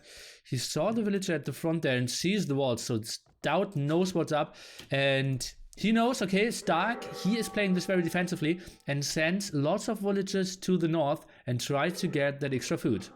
I really like this reaction from DauT. I think that, yes, you can try and make something aggressive happen, and it might be successful, but considering this map in particular, if you look to the far north of the map, that's a lot of extra Huns. I mean, I'm sure DauT wishes he was Mongols in this situation, but even as Huns, I feel like DauT, he can get a pretty quick castle age time himself if he tries. Let's see. It is kind of tricky for him. He has only 1 lumber camp. Will maybe go for some scouts, but well, that will be map presence. I think st4rk honestly, he's completely walled, took 0 damage, still has his scouts out, not the worst uptiming, DauT is not going forward. Think Stark will be in a fine position here. Yeah, I mean, I think that we just always have to remember that Stark really has inevitability on his side, right? We already see Stark going over to the stone right now. He knows what's up. Camel archers, they'll do fairly well against knights. I mean, 7 base attack is like pretty crazy for a Castle Age archer unit. And of course, their inherent bonus against other cav archers is it's pretty tricky for Huns to deal with. So I think just if you have a map that's this defensively oriented, just go for it if you're Stark, in my opinion. Okay, so if you're the coach of DauT now, and you kind of know, okay, he is going fast castle, he's going on to towers, what would you advise DauT? What should he play in Castle Age? I mean, it's tricky as Huns, right? I think I might have maybe even preferred to see him go forward. Like, I would have sent the villagers up to the north to gather the hunt, and then sent villagers forward to tower. Just to, you know, really pile on the aggression, just because I really hate this matchup in the late game for Huns. But if you're in the Castle Age, I think Knights are probably the better choice. I say tentatively. Well, yeah, well, probably, but then against mass cheap camels, it kind of makes it tricky as well. And I'm really curious how they're trying to play this out. Spearman is now hopping out, so Stark will lose all his map vision. Here is getting chased away from those scouts. At the same time, Stark doesn't even have a barracks, is investing in all his resources. So this is not really a fast castle. It's more like, I want to be safe. Please go away. I want to keep you out. And his Castle Age timing will be around the 20s or something, so should be an advantage for DauT for sure, especially with all that extra food here at the top. DauT, go away. Please come again another day, says Stark. But DauT actually switching with an archery range right now. Maybe he will opt for the Cav Archer line of play, but I have to imagine it's still going to be for DauT trying to get at least as quick a Castle Age as he can manage here. Don't really see him trying to go aggressive like normal Arabia style, right? Well, he's heading to second archer range now, so that is archers. Stark, he's not really stonewalled completely here. Maybe DauT can break something. It's kind of weird to see that. And just maybe DauT thinks Stark is going for army as well. After all, he had a 10:30 uptiming, so it is an option that Stark just went a stable behind this. Yeah, I mean, maybe DauT is thinking Stark is playing like the Chinese style of walling and then randomly making a bunch of units behind it. But that's not what Stark's doing at all. I mean, Stark has 1 military right now and is just stonewalling his base, taking his sweet time getting to the Castle Age. He knows, again, he has the inevitability on his side, so just don't die. You know, the Huns have the advantage in the early to mid game, so just go ahead, take things slow, get to the Castle Age, get to your camel archers, and then, you know, take it from there. But that's just kind of doing normal Arabia style with just the added mix of extra hunts, so I'm not sure if this is going to work out. Let's take a look. Some archers around now. They're obviously lacking fletching, so villagers can do something. Forcing a defensive tower, though, is kind of okay for DauT. Should make him happy that more stone is invested now. And we see some gates started here in the second row. Only 36 HP here, but now a lot of villagers being pulled. Gaining a lot of HP on that gate. Yeah, I think Stark's fine here. It was nice of DauT to find like the weakest point in Stark's defenses, but he has so many villagers here already. Of course, Berber's faster villagers, really nice little defensive bonus. And actually, Stark isn't walled over here at the north, so he does have to potentially be careful about that. DauT's still, again, without fletching, means he's going to be, you know, a little bit less able to snipe any villagers attempting to wall behind this, but I still think Stark's probably fine. Let's take a look. Think he should gate some. He's just waiting for some more stone. Okay, now build a market. That's super safe as well for him. Yeah, needs the second Feudal Age building. Already has the blacksmith. Just throw it down the market. And is... Okay, yes, Stark's might be trying to put another gate behind it, but yeah, Stark He is totally fine. His map looks like a campaign map. It's just got all the multiple layers of walls going on. Got all the resources nicely inside his base, and yes, he's a little bit behind in terms of villagers, maybe like 1 or 2 villagers behind, but again, if you're Stark, you're probably not too unhappy because you're still the first player to click up to the Castle Age. Yeah, absolutely. And he will get onto camel archers. And this will be so good. And DauT, well, he is now building an aggressive tower. DauT is trying to break him here? This is so weird. Why is he putting some aggression over there? I think that's very weird. I think that it's a good idea like 5 minutes ago, right? Like right back in the early feudal age when I was saying like, okay, I would have liked it if DauT had maybe gone forward with villagers when he was going for up to the north to take the hunt. That's when the tower should have happened, in my opinion. This feels like, haha, I've towered you, and then Stark says, oh, okay, I'll just go to like one of my other 15 wood lines. Yeah, and he has such a great woodline in the back indeed, so he has zero problems. Could even build the castle over there to protect the woodline and kill the tower afterwards. I think he will build more into the center, kind of to protect his gold as well. And Stark, he is getting bloodlines, just needs to pull the villagers away, not a lot of losses for him. He looks fine. Yeah, I'm really liking Stark's position more and more. Yes, he will lose this house, those poor villagers will be out of a home, but on the other hand, they'll have a shiny new castle very shortly. Stark doesn't actually quite have the stone just yet for a castle, but he'll get there in a few seconds. He's got plenty of villagers working on the stone, and just instantly going ahead, grabbing those eco upgrades. And yeah, we can see that Stark is already playing for the long haul. Yeah, absolutely. And he's showing bloodlines. DauT, maybe he's trying to get in. That would be really dumb if Stark let him in here, but no, it bugs out and he is just getting away. The castle is being shown. DauT knows everything that's up, and he just stays on to Crossbowman here apparently. Tries to defend that way, maybe in early university, and now the boom really needs to start. I think like 20 crossbowmen defense and 3 TCs could somewhat be an option. I think somewhat is an appropriate qualifier there, because yeah, like, okay, crossbowmen will do okay against the camel archers as they do outrange them, but yeah, that's not even going to be that quick in getting up his 3 TCs because he had to invest the stone into the watchtower. Stark even sneaked out a knight here over at the left hand side through the gate, and well, now has a knight out, and a scout got some rage there in against the deers. And still, what is that? 5 unprotected villagers, only protected by 1 spearman. I think DauT could lose quite a bit. Nope, that's fine. I don't know why you're so concerned, Nili. Oh man, how did you miss that, Stark? That's fine.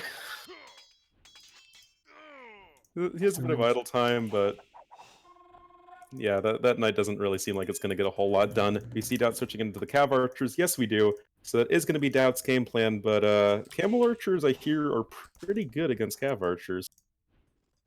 Oh yeah, I don't really see that to be too efficient. And the thing is, against crossbowmen, Magnals are doing fine. Let's take a look. It's pretty important that Stark keeps his eco rolling behind this as well. He probably cannot kill DauT. It's more like trying to stabilize, get some army rolling, and then later on get the kills. I think he really needs to add maybe even 4 TCs himself, but well, if we know Stark, he doesn't shy away from getting a lot of TCs up for sure. Oh yeah, these are 2 players that definitely like to boom. I actually don't like this from Stark. I think this is actually aggressively bad from Stark. He's going to lose all of these camel archers for free, and the biggest problem with camel archers at this stage in the game is that you're so limited in terms of production from just the 1 castle. So just getting camel archers picked off for free, I think, is incredibly sloppy. Stark laughing away at his mistake. Yeah, not a fan of that. He didn't think about that at all. The crossman just protecting that area there. That was really great for DauT. 30C added now here, and I think what DauT is going for is a heavy boom and then click up with like 95 villagers and an aggressive castle and try to trap down the castles of st4rk. Maybe go into mass halberdiers as well. Yeah, I think that's probably a decent idea. I mean, as you're saying, DauT's already up on the 4 town centers. His economy is looking real nice. And st4rk, well, he is up on 3 TCs, but is obviously much slower in doing so than DauT. DauT is playing a much more greedy style, and well, he has to, so that makes sense. And yeah, definitely actually like to see DauT just go ahead, like, take the relics, really sort of, abuse the fact that st4rk is just so holed up in his base right now. Oh yeah, that's so true. A lot of people saying that Tarkans could be an option of the Hans players. I don't think that that's too likely, because st4rk can just too easily switch into camels himself. st4rk now going for TC number 4 as well, so his Zim timing will be super late and heavily on stone. Might go for a second castle even. Yeah, I mean, st4rk just playing this about as safe as you can, and DauT, listening through time and space, taking my advice, taking the relics. And yeah, definitely should be pretty good for him, taking a handcart nice and quickly, 74 villagers like that. Are these camel archers maybe going to slip past the crossbows? No, they are not. So DauT will be... them. Well, DauT sees them, I guess, which is half the battle. We'll be able to send his own cav archers up to support. Oh, st4rk actually stopping with the camel archers, and they're going to eat a lot of crossbow bolts to the face right there. Loses 2. Now ballistics for DauT as well. Tries to get some more kills rolling for himself. Now more CA out. They will obviously just vanish against all those camel archers. Camel archers kind of the designed unit to counter CA. Let's take a look. DauT, he cannot really take this engagement. Maybe take out the Mangonel and then let the crossman do the work. It's tricky. Yeah, this is just such a rough fight for DauT. I mean, crossbowmen are getting some nice shots off, and the Mangonel does go down. I mean, it's 26 military to 9 right now. I mean, I just don't really see any reason for st4rk to try and get out on the map right now. If it can just sit happily in his base, booming away, and feel good about life. I don't really see the need to take an engagement if you're st4rk. Oh, and DauT, I think he's building a very defensive castle here to protect his 2 gold spots. Oh, a market first. I think the castle really should have been very aggressively there. Ay. Yeah, I feel like if you're DauT, like you were saying, a fast imp and then trying to treb down your opponent's castles would be a really good idea. Because once you know the camel archers are dead, then you can maybe feel a bit better about making cav archers. Well, yeah. At least like the camel archer production, rather, but yeah. Halberdiers. Halberdiers as well, yeah. And he knows about the aggressive castle. He knows that he should be ahead in villagers as well. I think you said DauT was going to click up on 96 villagers, and I think he clicked up on 96 villagers exactly. So there you go, Nili. Okay, I think I said something like 95ish, but yeah. But it's still, yeah, working out pretty well. And let's take a look at st4rk's resources. He is sitting at 700 food, 600 gold. So we'll have a reasonable uptiming as well. Only 10 villagers behind there. So good stuff by him, creating him a nice arena for himself. And look at those houses at the edge of the map, because he knows, okay, I don't have that much space in my arena. Be space efficient for sure. So what an arena clown thing to do. Just making sure your SimCity is as efficient as possible. But DauT disagrees with your chat, Nili. He thinks it's time for the Dave. It's going to be getting Marauders here, going for Tarkans. Well, my chat actually said that he might go for Tarkans. I said it's not really an option, because I felt camels could be a good counter. But for now, st4rk, he stays on mass camel archers, so Tarkans, maybe they can do the job. They have incredible pierce armor. Oh yeah, Tarkans, I feel like they're still, I feel, a little bit underutilized for Huns, especially against archer civs. You just throw those guys at archers and they just laugh. But as you're saying, it's a very straightforward transition for st4rk to go into camels. He already has some of the relevant upgrades for them, as he's making camel archers, obviously. And of course, the Camel Archers, even in themselves, they have just such high base attack. I mean, 7 and then 8 base attack. Super good. And it's not like the Tarkans are going to be like as amazing as, say, against Plumed Archers, where I think they really shine. Oh, kind of crucial moment now. DauT, he is showing his Tarkan tech. At the same time, he's sending some villagers around, tries to get that aggressive castle up. I don't really like how spread around he is at the moment. Really needs to get the +4 rolling for himself. And the aggressive castle is coming up at, I believe, a solid place. I think he's looking at solid, good numbers now. Fortified wall by Stark, and the switch into mass camels. I like this from Stark a lot. He is totally responding to this perfectly. DauT getting elite Tarkan. Yeah, camels are really good against Tarkans, as it happens. And this is just what we were saying. Like, this matchup is just so rough for Huns in the late game. Yes, DauT has an eco advantage right now, but he has to really make something happen because his army is just almost never going to be particularly cost efficient against his opponents. Well, maybe if the Tarkans can kill all the Camel Archers now and later on all the Halberdiers can do some wonders, that might be our chance. But before that, we will see more traps and maybe more rams here as well. DauT is trying to go for the aggression, but Stark, he tries to prevent exactly that and hold off as long as he can. Yep. The Tarkans are taking obviously very little damage from the arrow fire, but nice position there from Stark. It's not like there was really enough surface area for Tarkans to really get any good shots off. And the Camel Archers will, get more and more upgrades over time. Though I do like the ram idea from DauT, as Camel Archers obviously deal only 1 damage to rams, thankfully. Remember when they used to deal 2 damage? Those were dark days. But the camels themselves don't have very high attacks, so it's not like they're amazing against the rams either.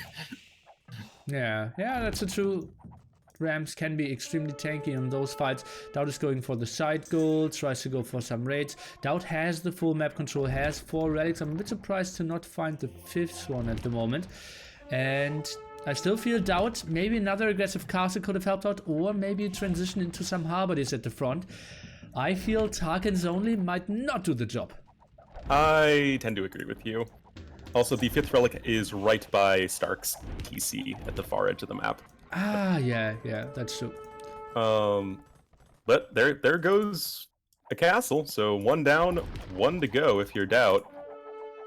And if you can prevent your opponent from getting on to, a ton of Camel Archers, probably feeling a lot better about making Halberdiers, as you're saying. And you can see the pikeman upgrade coming in for DauT right now.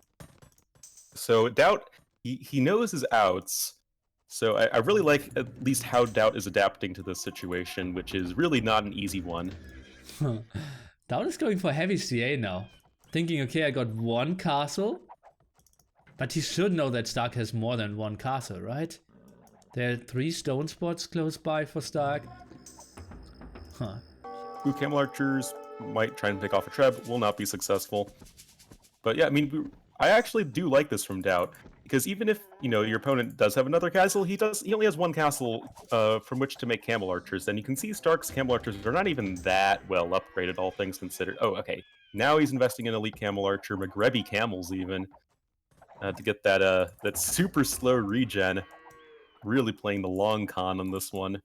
But yeah, I mean, I feel like Stark probably going to want to have at least 1 more castle to make the Camel Archers. Well, he is at 2 for now, so that's kind of good for him. Now attacks to elite Camel Archers as well. More defense upgrades, getting all the upgrades in the book. Stark is playing this very defensively, trying to hold out. And, well, he's soon having all the upgrades. DauT, maybe we might see the first real fight of this game at the 42-minute mark here. Oh man, it's like I'm casting Masters Arena again. I'm so excited. Yeah, Siege Workshop going down, it's not really that big of a deal, but in come the Rams, right into the Camels. Upgrades, I think, are actually pretty respectable for Stark, all things considered, considering he has to attack in sort of 2 different paths at the same time. DauT with all at least the attack upgrades for his heavy cav archers, but oh man, these Tarkans are going to evaporate against the heavy camels, and the camel archers with that nice supporting fire should be able to do enough damage, I think, to the halberdiers to really prevent them from being too efficient, and I think this should just be a really good fight here for Mr. Stark. It feels like it, but honestly, a lot of camels went down there as well. I think it was kind of evenish here, and it just felt like, yeah, a lot of targets are going down, but if we're attacking to Halberdier and heavy CA anyways, that's not the worst thing ever. It's not the worst thing ever, and Tarkans, they're not as expensive as Knights. I think they're 60-60. So I guess that's something, and I feel like you can never underestimate halberdiers. I don't know if you had a chance to see the ECL games from yesterday, but there was yes. A 3-hour game on Hideout, and there were a lot of halberdiers that got a lot of value over time. Yeah, I saw that game. Pretty impressive stuff here. And the traps not really going down at the moment. The Rams still buffering quite a lot in the front, and well, camel numbers are really vanishing, and we see some more raids potentially at the left hand side. DauT is building another base. At the moment, it feels like 75% of the map belongs to our lord. Oh yeah, I mean, he's got the whole map on a stranglehold here, Stark, and well, Stark's army's kind of running out of meat. Got these camel archers in the back. Of course, he's got that amazing retention value from these camel archers. Trebuchet's actually knocking a few camel archers down. But I mean, you can see the KD very much in favor of Stark, and I think something we also should consider is that in the long game, Berbers have just such an amazing gold-free army with hussars that are, 20% cheaper, and then maybe genitors if you're feeling bold, but probably just elite skirmishers. Yeah, I personally really love Genitors, but, well, we're far away from being in that super trash area, because for now it's 4 against 0 relics, and the extra gold spots went for DauT as well, so he can continue producing here. Let's take a look at his resources. He's looking quite fine on that end. At the moment, no more camels, so Stark, he's trying to stay gold efficient now. Well, yeah, I mean, DauT's doing really well in terms of having plenty of gold left in the bank, because he has those 4 relics, like you were saying, but Stark was what I was thinking of there, because he is very rapidly running out of gold. He has about 100 gold left in his base, so he's going to need to bust out and make something happen, otherwise he's just going to be totally out of gold, and that's not a particularly great sign if you want to win an Age of Empires game. Oh yeah, that's so true. He's trying to get some raids rolling for himself, but DauT, nice defense over there, is building some camels to defend at the left hand side. But well, the stranglehold or the push in the center just continues, and Stark, he doesn't really have the greatest answer to that push at the moment. DauT with the full map control at the moment. Yes, we do see Stark with some trebuchets. Actually, maybe even taking advantage of siege engineers. I think they might have been outranging the trebs of DauT by 1. But regardless, most of DauT's trebs have since fallen, but like you're saying, it's the actual raw pushing power of DauT, which is honestly, I think, pretty amazing for him right now. Still managing to keep this push going strong, just the siege rams providing so much tanking fire. Yeah, but at the moment, mainly hussars are going down. I think he needs to focus down some of the camel archers over and over again, because just trading hussars against halberdiers and rams isn't really winning him the game. Now he can somewhat close the distance against the camel archers. The patrol wasn't that great and loses 3-4 camel archers, something that, as we mentioned earlier, will be really tough for him to replenish. Halberdier right now at the left-hand side. DauT is playing out of his mind. Yeah, DauT is playing, he's blowing me away in terms of how to play this matchup in the late game. I mean, that's almost doubling his opponent's army count. He's just siege ramming down his infrastructure. DauT has all of the momentum he needs right now. Maybe even Tarkans coming in, I think, would be just so good for DauT, and we do see him producing some. I mean, it's not like DauT has a massive gold problem. He even has plenty of stone that he could potentially sell, and the Tarkans, they're going to eat up all of the Camel Archer arrow fire and even be good at taking down buildings to boot. So is DauT just going to swamp st4rk out of this game right now? It feels like it. Pop 195 basically against Pop 140. And st4rk, he doesn't really have a good answer to Rams. And they're coming in from everywhere. Look at that. Rams moving at 3-4 different angles. More attackers now added because we don't have any camels. And well played, says Mr. st4rk. Yeah, I mean, I think that's all you can say right there is DauT, I think, just played that amazingly well.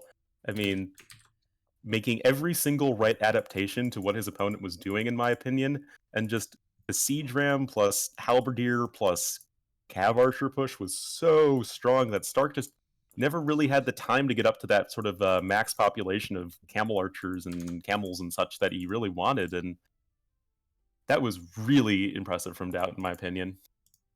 Yeah, I really like that as well. Stayed super cost efficient, early relics exactly at the spot where we wanted it, and well, Harbor is at the front, Tarkans to force him into camels, then have the tech switch ready, and DauT just stayed so active. He kind of tagged into everything, but made everything work as well. Yeah, he used sort of, he teched into almost everything, but he used it in the appropriate way, right? He made sure that he was always, making the correct units against whatever his opponent was doing. And I think that's, really one of the big reasons he got the W there. And that nice 4K extra gold doesn't hurt at all. Yeah, and he had more to mine as well. So that's not really the thing. And well, he had the great eco to really abuse the market as well. And let me take a quick look at how much gold we still have. 1.2k. And yeah. So he had a lot of setup even for the, well, next 20 minutes as well. Yeah, like that DauT was not going to run out of steam anytime soon, like you're saying. That was real good. Oh boy, and st4rk, well, he won the first engagement or the first matchup of those two 4-1, and now DauT is ahead by 2-1. Not sure how confident st4rk is this time. It's a big mystery, but we'll have to see in the next game on Eldorado. So it kind of feels like Mayans could be pretty good here. Melee good for rehydration after that. And, well, we don't really know how well Aztecs and Malians work on both. Yeah, Aztecs Malians, I think, are both interchangeably good. I think, again, it's a matter of, okay, it's very likely that DauT's going to be playing Mayans. Which civ do you like better against Mayans, Aztecs, or Malians? I think the obvious answer to that is Malians, so we might even be seeing Malians here as a counter pick, possibly. Well, are they really the counter? I'm not too sure. Maybe with the early Man-at-Arm aggression against Mayans, but then it's not like you can play mass Man-at-Arms against Archers in Feudal Age. No, you can't, but you do have the really solid eco of Malians, and in the late game, Champ Scarls are pretty good against Mayans. Yeah, but like we cannot really argue with late imp compositions on Eldorado because I definitely was thinking that it's just such a weird map, right? I think it's just all about that early eco, and I really like Mayans just for those longer lasting resources for your 2 tiles of golden stone. Just get every little extra bit you can. Yeah. Okay, I will talk to my viewers and we will talk to each other in 3 minutes. Sounds good. Sounds good. So DauT is ready. They're launching the game. And yeah, viewer numbers are pretty good. If it was Fire against Spec T, we might break 5k overall channels. And yeah, T90 has 1.4k as well. So pretty happy with my numbers, I have to say. Maybe because all of you like Ondu so much. And awesome games. 50k viewers. Do Mayans need a nerf? A lot of people say that, yeah. And the developers are thinking about it. Longer lasting resources means they gather slower? No. If it says the tree has 100 wood, it actually has 120. You noticed that your video DauT vs Jordan cast by Nili plus TaToH is down?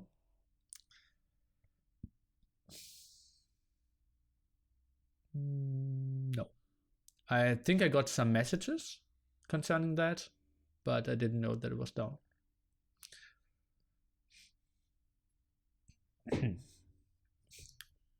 Sling needs a nerf, not Mayans.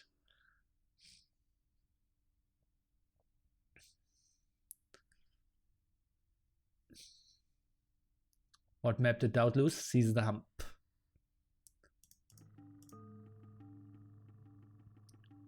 Yeah, there was some copyright stuff. I have no idea. I got massive amount of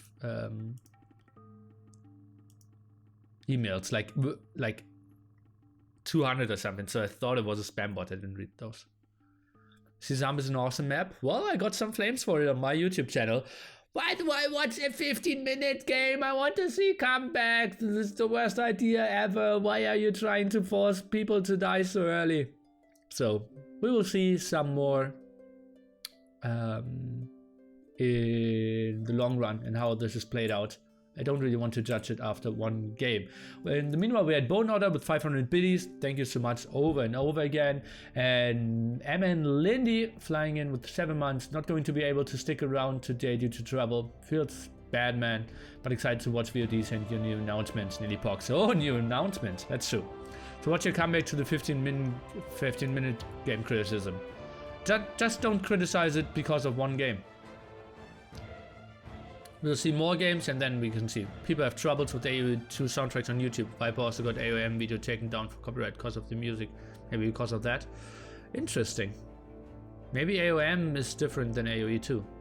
But that's surprising. I will read it up. I will read it up so it won't happen for any future stuff. I like that it's not a best of 5 radio but some different maps. Well, that's what I'm known for. Is there a bracket for this qualifier? You can see that up top. Exclamation mark bracket or exclamation mark brackets will help you out as well. NAC qualifier 1 finals are going to be tomorrow. NAC qualifiers 2 is what we are seeing now. Why did you link that poker video? Did it make me cry? Well, a lot of people ask about it. Peter, read up the brackets and you have the answer. We'll be disappointed if there is no drama in the NAC2 announcements. There is none. Sorry. If you didn't let other people to cast this, you would have 3K viewers on this. Well, maybe. Maybe. Hello, Ondu. Hello. What are we looking at?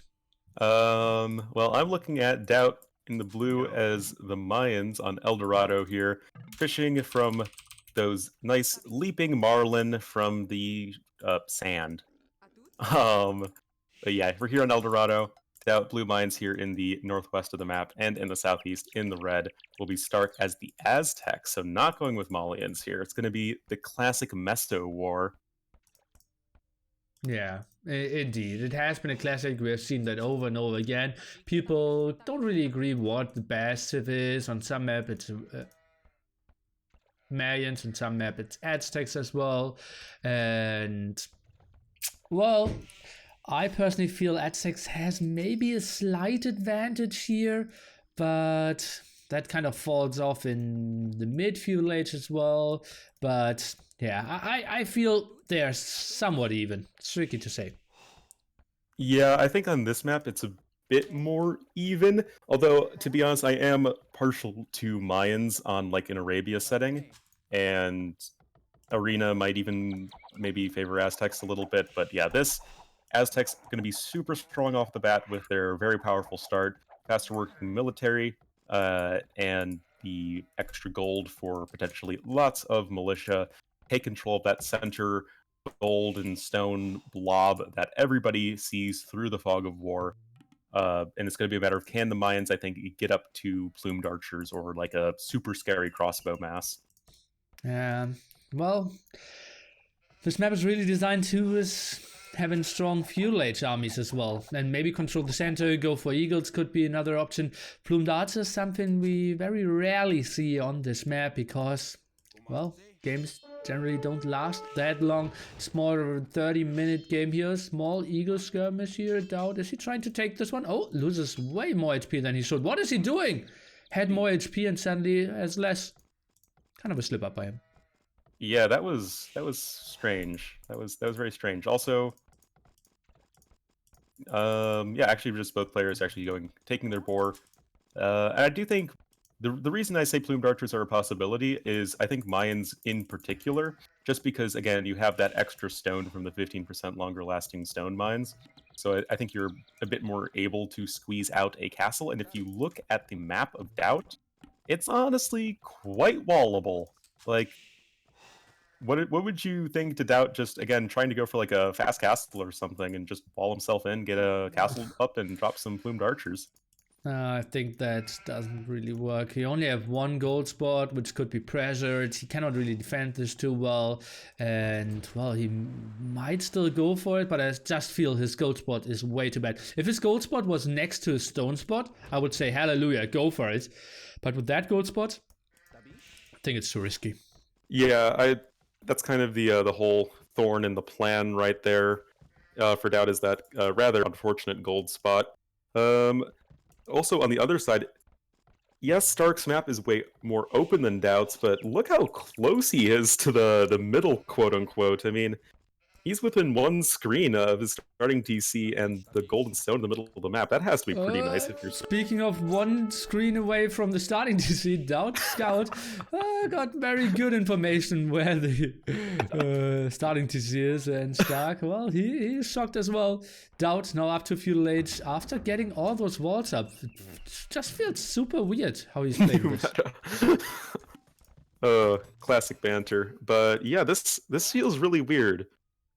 Let's get up to the Feudal Age, but let's not build a barracks? Or maybe he's leaving that 3x3 section open for said barracks, but maybe it's just going to be for standard archer rush? That'd be my guess. And, well, I don't want to brag, but yesterday I played this whole series as practice against Stark, and DauT lost the game due to not having any center control there. So I kind of question his approach here. Like, still no barracks. Is this an FC after walls? But then he will always be broken. This is so weird. Does Stark see the gold spot? Yes, he knows everything. This feels so wrong.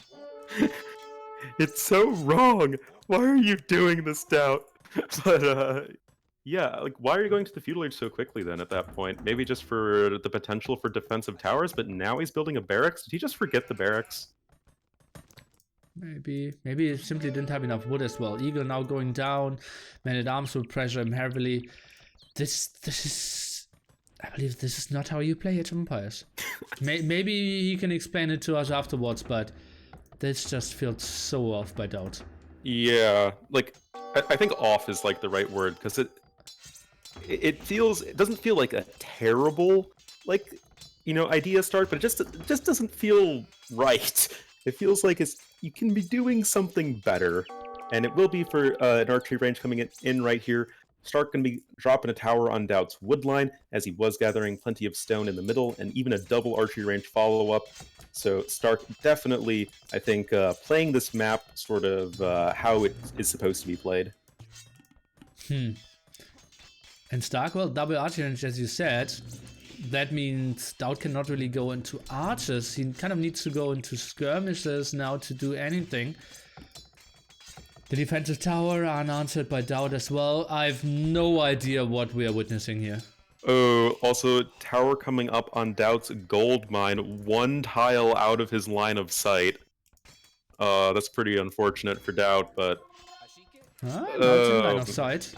But he just built a defensive tower as his woodline. Maybe needs to delete that tower, go to another woodline, and then protect his gold. Oh, and what did I tell you? This doesn't work with this gold. Yeah. Yeah. Well, actually, no, DauT has one archer. So the one archer will at least, you know, delay the tower, if not entirely deny it. But I feel like so long as Stark is making literally anything from these archery ranges, which indeed he's doing, this pressure is going to continue, and DauT's not going to be in a really great spot at all to defend this. Oh, now the archer's trying to commit villager at 14 HP here. Maybe he can even snipe that one down. Does not have fletching though, 2 HP. And he is holding that off. Another eagle coming in. Surprising that DauT didn't lose anything just yet here. Yeah, the only unit he's lost was his starting Eagle Warrior, and of course just making additional Eagle Warriors will do wonders against the Skirmishers, as it takes, 50 Skirmisher hits to kill an Eagle Warrior. So that's not really super practical, though st4rk is doing a nice little bit of harassment. Actually, even killing a villager of DauT's on his wood line, that I think is just really sloppy. Oh my god, is another villager gonna die? 3 HP? Looks like it. DauT! And DauT, he isn't taking care, and yes, he's slowing down. And the tower is going up by st4rk as well. Defensive tower of DauT, though. Yes, DauT will get a defensive tower, but it must feel so bad to let this tower get up. Nice little bit of a villager dancing there from st4rk. Tower will be established for both players, but this is just annoying for DauT, who just wants to get to the castle age to make plumed archers. That's all he wants in life. But st4rk is saying no to that. Though, after all is said and done right now, DauT is still at a 2 villager lead. So it's not like, all hope is lost by any stretch of the imagination, but it's just a lot of idle time and lack of control of the center right now. So weird that he's building another lumber camp in the back there. At least he's killing the tower in the front. But right hand side tower isn't really getting focused down. He's shooting the house instead of the tower as well.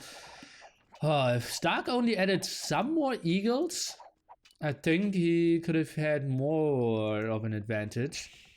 For now, I think he is still okay-ish though. Compare the farm amount again. Oh yeah, of course, and on top of that, these are Aztec farms. These are ultra mega farms that are going to be giving him a lot of food over time. Whereas DauT has 0 farms. I mean, yes, he still has some foragers, he still has a few shepherds left, but that is not going to be lasting for that much longer. Actually, I think he has some marlin left. Kind of hard to click it. Huh? Oh yeah. It's leaping behind the TC. Maybe DauT can't see it. It's really hard to see, actually. I can only see it when it jumps. I'm trying to click it as well. Ah! Where's Okay, the rotate feature? Come on, scripter.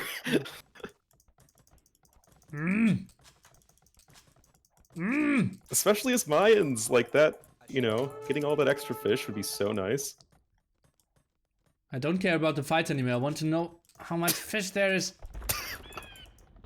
I don't think there's any way to click it, because you have to click like the base of the fish, and none of those tiles are visible. Ah!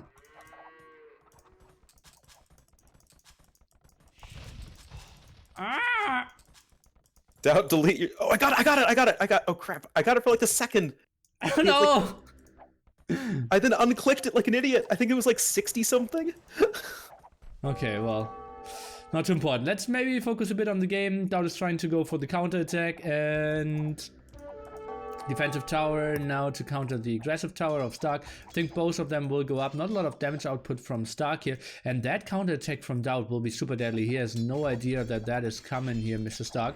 And well, 2 defensive towers, I think that will be fine. Or will he even get the defensive tower up at the moment? It looks like he might not even get it up. It's only at 75% right now, but the army is entirely skirmishers from st4rk, so it's not really like they represent a massive threat to these villagers. So tower will be established here for DauT. Will force back st4rk for the time being, but the hodgepodge of random ranged units from DauT will make their way to this very exposed farmland from st4rk. And this could be quite a few villager kills, and that was pretty bad from DauT. He attacked there before really closing down the distance. Now trying to rush out the defensive tower here for st4rk. But, well, he should be fine just blocking all those farms as well. We'll try to run around a bit, maybe snag 1 or 2 villagers. st4rk now sending all his skirmishers back. Yeah, definitely something he has to do right there. Can't really underreact to this, but tower actually getting some nice shots off, killing 3 archers right there. Now there's only 3 archers left in DauT's hit squad, and that's not going to be super great at killing villagers, and I feel like st4rk's A-okay right now. Yeah, he only now he could even send some more skirmishers to the front again. That's just so much damage taken away here for sure. Stark's aggressive tower is dying. Let's take a look at resources. DauT completely at the maximum here, or at the limit when it comes to food and gold. Stark on the other side, well, 200, 100. That's more than 0. So Stark's got something going for him. DauT is meandering his way to the middle of the map, but this isn't a ton of damage represented in DauT's army. But still we'll be able to get a villager kill, so, you know, take one for the road. Now he needs to go back. His archers are moving in the woodline again. Stark has all his villagers on high HP though. Skirmishers are around, so maybe 1-2 villagers are dying, and that's it. Even runs under the tower again. DauT, that won't be the kills you really need. Now moves in with an eagle at the front. Yep. Also, Jabbersquawky in my chat, being a hero, apparently there was 36 food left on the fish. He clicked it. He clipped my like half second I had clicked it. So now we know. But yeah, okay. big fight happening over here. All the skirmishers of Stark going to be getting some decent trades onto DauT. And yeah, this should just be looking pretty good here for Stark. Yeah, but now Eagles are even helping out as well. I thought for a moment that DauT would win this one. He's ahead by 5 villagers, resources for DauT at the limit. Stark, he's looking better and better here. DauT now going for the center though, and well, Stark, he still has untouched gold and stone at home. So even if he's getting pushed away at the center, he wouldn't be necessarily dead. Yeah, I do like that from Stark, you know. He was already planning on playing aggressively, so might as well just take control of the center gold so you have something to fall back to in case of emergency. But DauT will be establishing this tower over here in the center. Obviously, this is going to be a pretty crucial thing for him to get up, but that might be a little bit of a tall order. Villagers coming in from Stark trying to deny the tower. Skirmisher numbers from DauT are dropping quite quickly, and this might not be something that can work out for DauT, but it's still trying. Well, I think he is building it. One villager is not getting focused at the moment. Some eagles trying to get some more production rolling for himself, send some more villagers to the front as well. I think the tower will go up for DauT here. And yes, it will. Added the second barracks as well, so eagle production continues. Archery rangers running for him as well. And at the same time, Stark, he just invested everything into gold as well, so keeps himself quite far away from getting to Castle Age as well. Now trying to rush down this tower. DauT desperately needs to repair this. Oh yeah, this is definitely a crucial tower for DauT to maintain. And Stark, well, he's kind of investing a lot into killing this tower, which is getting plenty of damage done onto these skirmishers and villagers. Villagers trying to repair. DauT is actually attacking with one of his villagers instead of repairing with it, which might have been a little bit of a mistake, but the tower will eventually go down. Army count's fairly even, but DauT, again, with a slight edge in both army and economy, but oh man, this is just such a messy fight here in the middle. DauT only has 300 gold left, so he needs to make something happen in the center. Maybe even send more villagers. Not really having the skirm numbers anymore. It just seems like eagle numbers are not great enough either. It's 2 barracks for Stark as well, but he does not have any villagers on gold at the moment. So maybe DauT with this last 300 gold, he can maybe make something happen. Really hate that he doesn't have a lot of upgrades on his eagles. None, to be exact.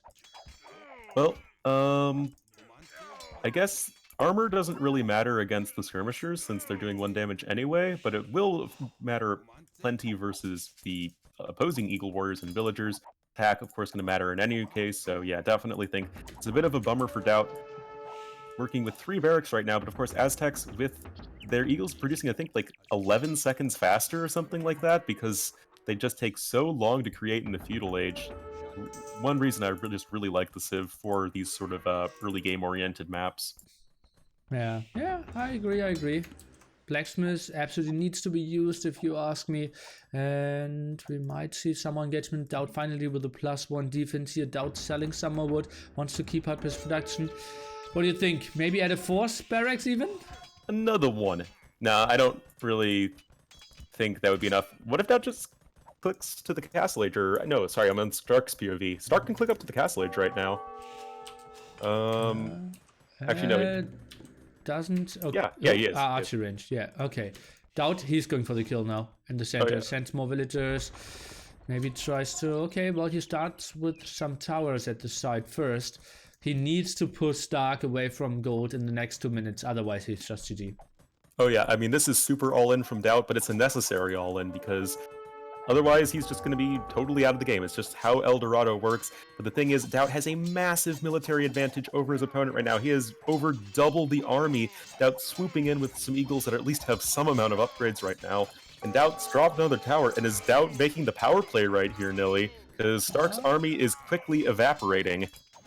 Yeah, that's so sick. At the moment, 2 eagles, 3 skirmishers are doing nothing, and DauT, he can maybe push this off. He needs to control all the center. Let's take a look at the resources of Stark. He does not have a market. He's going for a 3rd barrack. He's going for the full push here. DauT, he needs to win this in Feudal Age here, and he will need to fight with Feudal Age Eagle Scouts against soon-to-be Eagle Warriors with +4 attack as well. This will be tricky, but gold control on DauT's side. Yeah, definitely. It's, I think, a really, impressive, last-minute Hail Mary push from DauT, but it definitely appears to be working for the time being. Stark doesn't even have many Eagle Warriors to upgrade now. More and more are coming out, but it's just a matter of, well, all these villagers are getting attacked right at the base of this tower. Massive villager lead right now for DauT. He's like, what, 12 villagers ahead right now? That is pretty bonkers at this stage of the game. More and more are going to soon be dropping, and Stark doesn't even have the resources for Eagle Warrior. He doesn't have the gold. He's getting a market, but this is obviously delaying him massively, and DauT's almost doubling his opponent's population, Nili.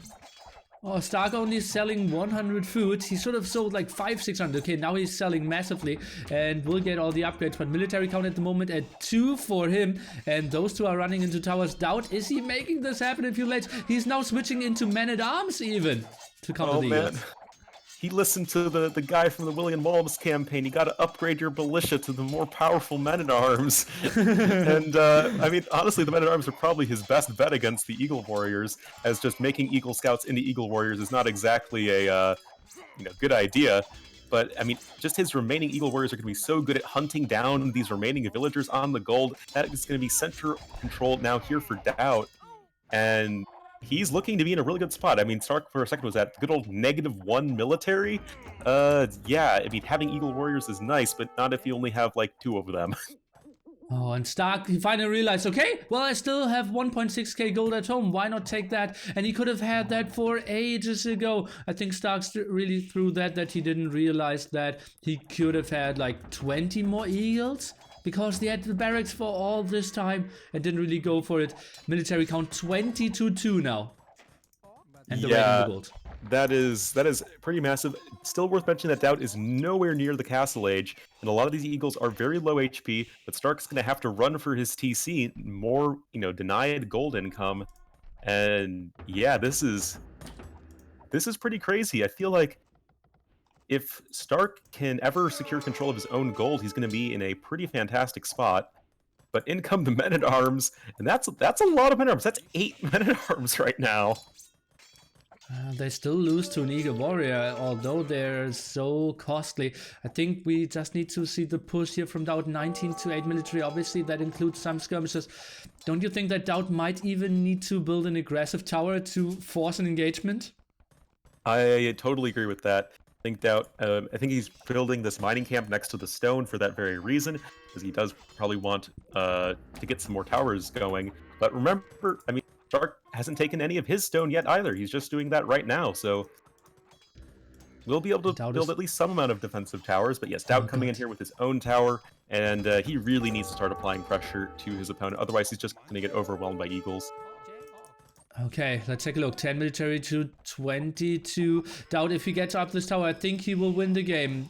Stark is now charging in. If he loses this fight, I think it's all over and DauT will advance. Let's take a look. Men-at-Arms, not the greatest thing ever against Eagle Warriors. I think this is a pretty even fight. Who's going to win?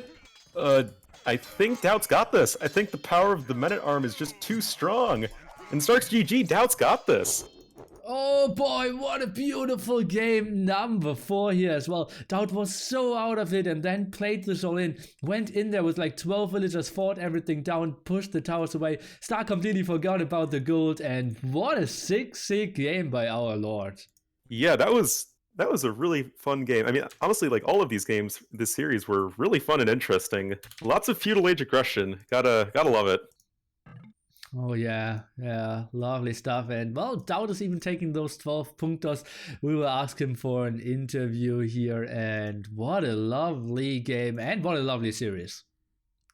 Yeah, definitely. Just tons of aggression, a lot of different dynamics on all the maps, and yeah, that was just a lot of fun. A lot of fun.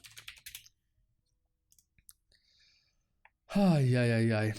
Okay, I will do a short interview with DauT. You are welcome to join us in TeamSpeak as well, and then I will do some NAC2 announcements. Sure, I'll join you guys if you don't mind. So those are all the stats. We can get the brackets rolling for ourselves as well. Let's update the DauT. Won this one. Should make us all very happy. Everyone, kind of, except of Stark. Yeah. So who won game number 1? It was Stark. Yeah, Stark won on Seize the Hump, DauT won everything else.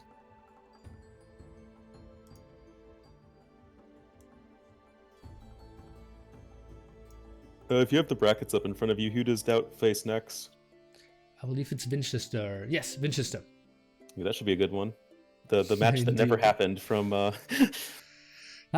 true. The first qualifier. Get the cable ready. Oh yeah. So let's move over to TeamSpeak on Luke. I am in there waiting.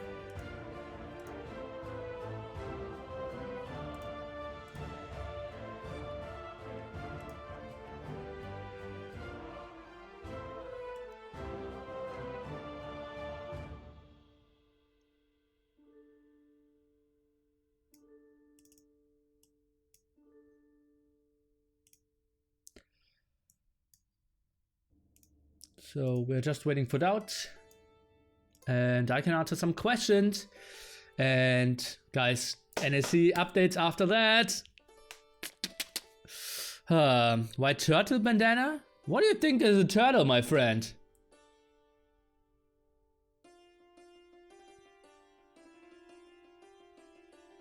Does that look like a turtle to you? You're crazy, man. 3.5k viewers for DauT qualification match. Nili must be praying for DauT to qualify. Well, if DauT doesn't qualify, we still have TaToH against MBL, Liereyy against Viper, Nicov against Fire or something. So, are we going to see an epic 4v4 at MembTV? They only have 6 PCs to play. So that's not going to happen, no. Without DauT, you have nothing. Forest nothing, probably.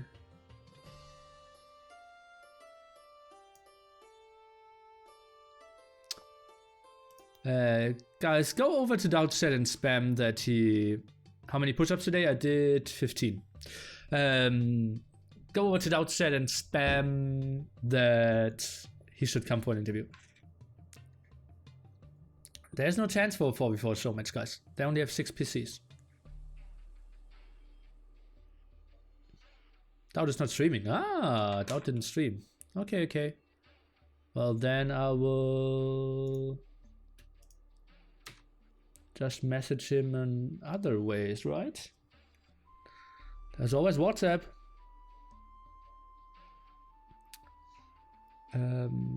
DauT interview ? The last message was schedule, please. I wrote him. Are you at Rage of Empires soon? Well, I was there 4 times, right? But nothing scheduled just yet. 3 show match probably going to happen, yes. I will open a topic probably tomorrow where you can add some ideas.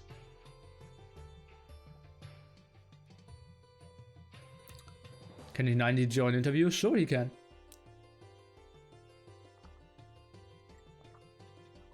Okay, now it's taking 3 minutes.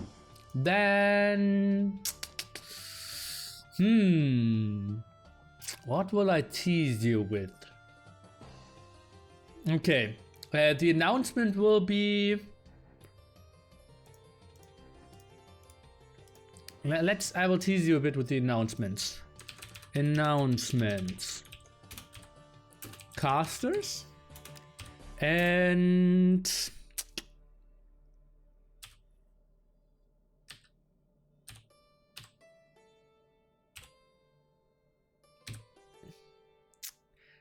NAC2-Qualifier. You can start guessing what that means.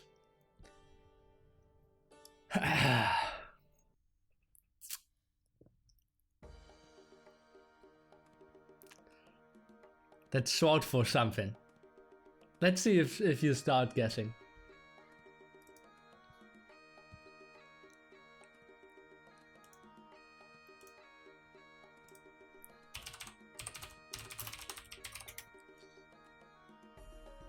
DauT is a caster? No.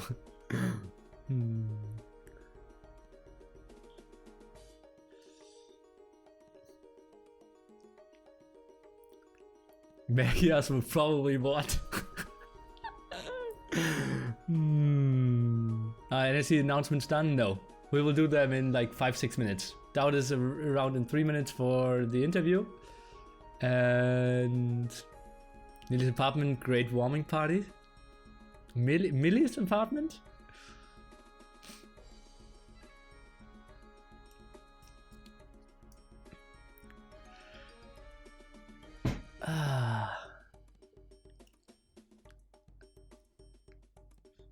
Microsoft are giving winner private vacation. Oh, that would fit. I like that a lot.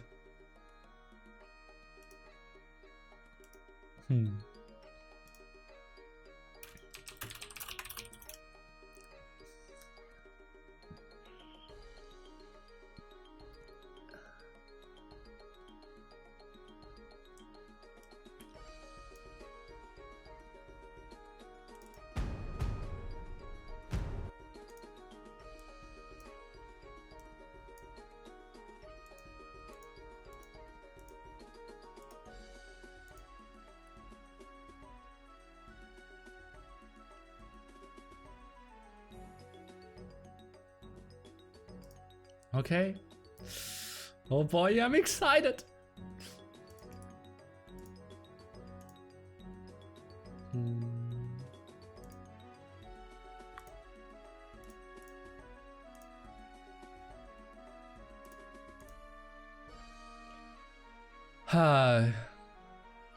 Give us a teaser with one of the letters. Okay. W. It's with.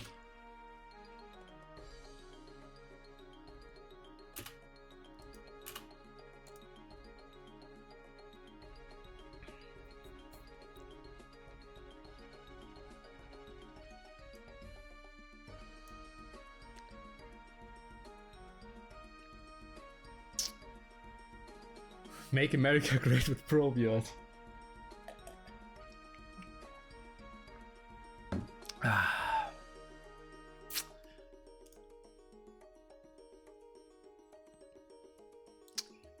Meet and greet with Putin and Vladimir. That the end is too much. Meet and greet with private venue. Meet and greet with private villa. Private video. Nearly acknowledge my comment. Yeah, I did, yeah.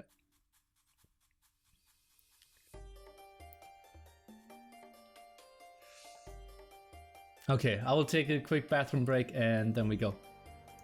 DauT should be around any second. Sorry guys. Oh, get hyped. So, cast announcement and MAG with PV.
Okay, seems like DauT is taking some time.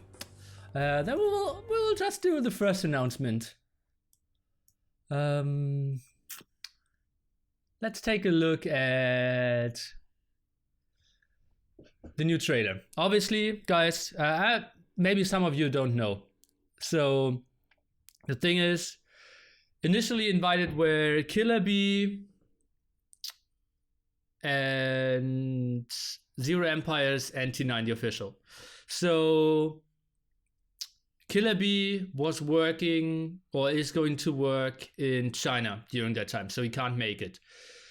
T90 couldn't really afford to be there for, and Memp, that's true. And T90 didn't really, wasn't really willing to afford 12 days off streaming for this event, so we couldn't find great terms together. Zach didn't really have a lot of interest, which I kind of was expecting quite early. So we are out of Killer Bee, out of T90, and out of Zero Empires. So, and then that only left me with Memp, and I felt we needed some more help. Let's see what we got.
So guys, we will have BBQTurkman and Orlo, and both were so nice about it. Like after I kind of came to them and asked them, okay, what do you think about this just hypothetical question? They said like, okay, I planned my trip already. I had holiday with my girlfriend. BBQTurkman instantly canceled it, booked flights the next day. Orlo instantly jumped on it as well. Will be away for 1 week from his studies as well, and I'm just so happy to have both of them around.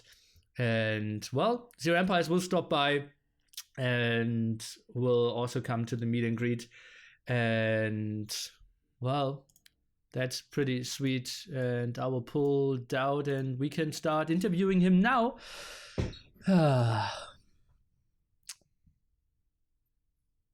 And we can also ask Orlo now that it's public. How excited are you to be around for NAC2? Oh, I'm incredibly excited. I am so hyped. I have never been to an AoE2 event before. Always wanted to go to one, and what better event to go to than NAC2? Meet all you guys. Yeah, pretty happy for that as well. And yeah, it just felt so good because like I kind of felt a bit down after the others had to cancel, and then I thought, okay, who do I want to have? And I had a very short list of 2 people, and both of them instantly confirmed and were super excited. So I was pretty happy. Yeah, I mean, the other one, of course, being Turkman, right? Yeah, exactly. Yeah, that should be great. That should be a lot of fun. What's, of course, going to be you, me, Turkman, Mem, and of course all the players. That sounds like a party. Yeah. And well, DauT, isn't he? He should be hearing us, right? You messaged me, and just unmute yourself. Oh, there he is. Hello. Hello, DauT. Congratulations. How do you feel? Thank you. I didn't win tournament. I won round. Okay. I feel great. I'm so shaky. I mean, it was hard round, to be honest. He played amazing. We both have our plan, and both we have a difference. Like he counter picked me with tips to push them to late game. I had good early tips, and you saw what happened. Yeah, we indeed saw that. So what was your plan in game number 1? That's where we were kind of curious. TaToH can't work. No, my plan was good. I should have won that game, to be honest, and should have lost the last game, so it's good trade. But first, well, I can't discuss because that map is so tricky and I have to save my strategies for the next round, but obviously Archer push is amazing on that, and everybody opening my mana arms is quite good.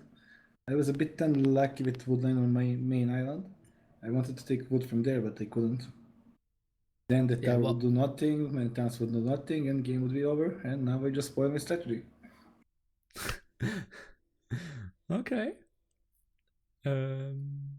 Then we had Land Madness, kind of felt pretty straightforward.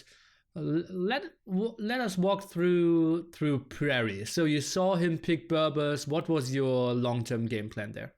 I was even discussing with TaToH. I knew he would go Berbers, and I was thinking to switch Mayans to counter Berbers there, but I was like, yeah, let's just go with Hunts and win with straight skills, with better economy, better map control, and just push him with jams all over the place.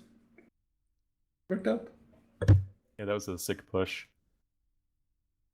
You're like, what do Huns can do against Berbers in the late game, but Siege Rams just, I guess, tanked enough Verifier. To the Burbs. And Tarkans were nice thing to force him move to camels, so I can go halberd push on every side. Yeah, you really put on a nice multi-pronged attack there, and after that we went into El Dorado, where we felt that you were like just explain us your strategy till like minute 12 first. It's AOC curse, man. When you have a good map, you always fucked up. Was your map so good?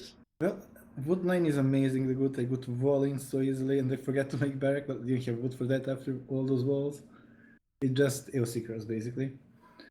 Always when you have good map, you push the walls, and it would work on every other map, but not on this one, when everything is in the middle.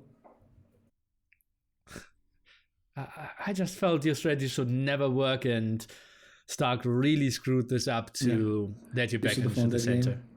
Yeah, that was a pretty clutch Hail Mary. Actually, I made a huge mistake going into that fight without any upgrades. Armor on skirms, and I didn't check eagle upgrades as well. I had more stuff in the first fight that he wanted with upgrades. Okay, then next round is going to be against Winchester, where you sadly had to give admin win last time. How motivated are you this time?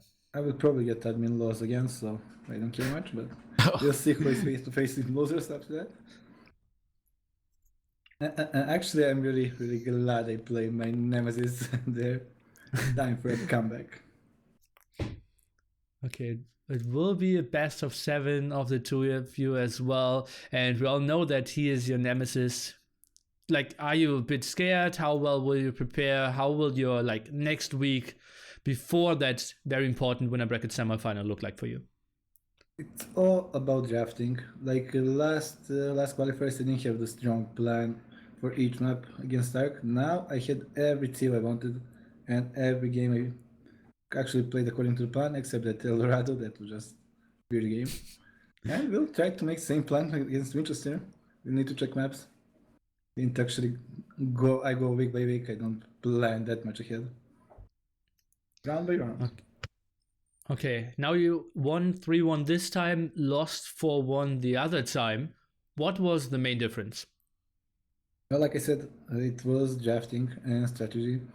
Last time I was going too much according to the Winchester style, because st4rk, like that PR game, that's the best example. Like last time I hit Indians and I know he wants to wall up and do the late game, and I went YOLO. This time, okay, you wall up, I go better economy and push you in Imperial Age. That's fine, I control all the map. So no more YOLO. Okay, sweet stuff. Then Onlu, do you have any questions? I guess my one question would be, who do you think is going to be your biggest challenge getting through the second qualifier if it's not Vinch? I would guess the loser of the finals in the first qualifier, BBQT or Fire. I kind of hope Vish Fire qualifies. I want to meet that guy, but then again, BBQT is harder opponent for me. Yeah, both of those should be some interesting matchups. Obviously, all the old school Tyrant guys. Yeah, we always stick together. Oh, yeah.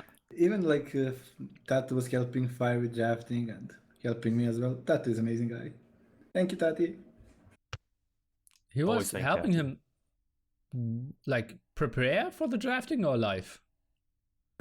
Preparing for the drafting with Fire for the round against BBQT. Okay, And okay. prepared with me for the Stark as well. Okay, sweet. Yeah, great boy. Then thank you so much, DauT. Have a great No one. problem. Thank you for the Thanks. great tournament. Actually, I'm really hyped about this tournament. Not the last one. That one doesn't count. So I just announced that T90, Zero Empires, and Killer B can't be around, but we have Onlu and BBQTurkman as the casters, and I will have another announcement pretty soon as well. Oh, I got wild card. Nice. Nice, Thank you, Nili. You're funny. Nice joke. Okay, Nili and Arnold, thank you guys, and see you in Hamburg then. Okay. See you in Hamburg, DauT. See you.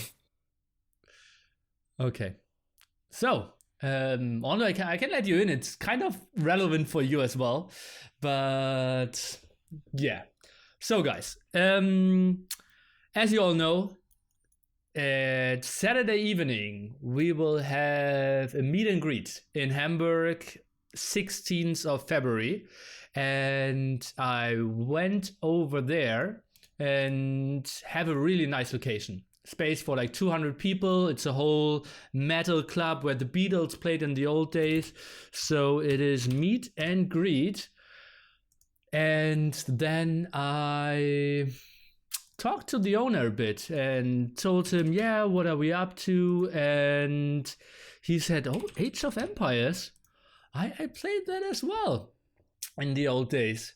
And now he got some kids and does not really find time for it. And I said, well, you have the top 8 in the world in your club here. And he said, like, yeah, that's pretty nice. And then I asked him, like, well, you have a projector and a lot of chairs here. What do you think if we just move in here a bit earlier? And he said, yeah, that would totally work out.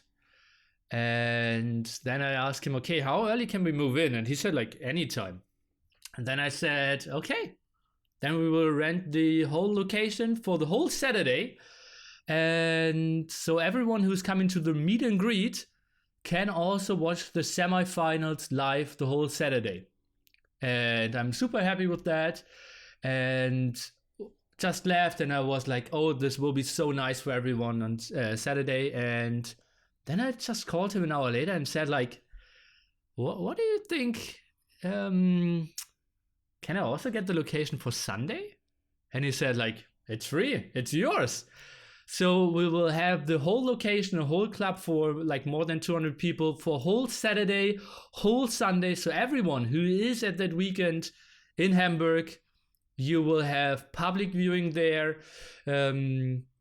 Drinks at reasonable club prices, cheaper than last time, and I will have a new meet and greet form here where I would really love everyone to come over and file your stuff. Please sign in there if you're coming on Saturday for the public viewing, for Sunday for the public viewing, for Saturday evening where you meet all the players, all the casters, BBQTurkman, Onlu, now added up, Zero Empires will come over to meet you all. And maybe if some crazy people, and I'm expecting like roughly 50 people to come over there and delete links. Oh, it shouldn't be deleted, right? 50 people coming over to delete links. That's quite the operation you got. No. Yeah, it would be nice if you sign up again, guys, for that. Could really help me out. And yeah, I'm super excited for that. With all the like casters will come there, players will be there, and you can spend the whole Saturday and Sunday there watching with your friends. And we got a lot of space there as well. So all jump over there and have a great time. That's pretty sick. I'm hyped. Yeah, usernames would be good over real life names. And then I will make a list who always is going to be there. Meet and greet was one of the highlights of NAC1, and everyone wanted that back again. We made it at prime time, and I'm so happy that people don't have to miss semifinals or finals because they were in Hamburg to meet the players. You can just stay there from Friday till Monday now and see all the games. Cool. I can't wait to meet people. Guys, be Yeah. there. I want to meet you all. Yeah. Players will still play at my apartment, yes. But it's kind of walking distance to the club.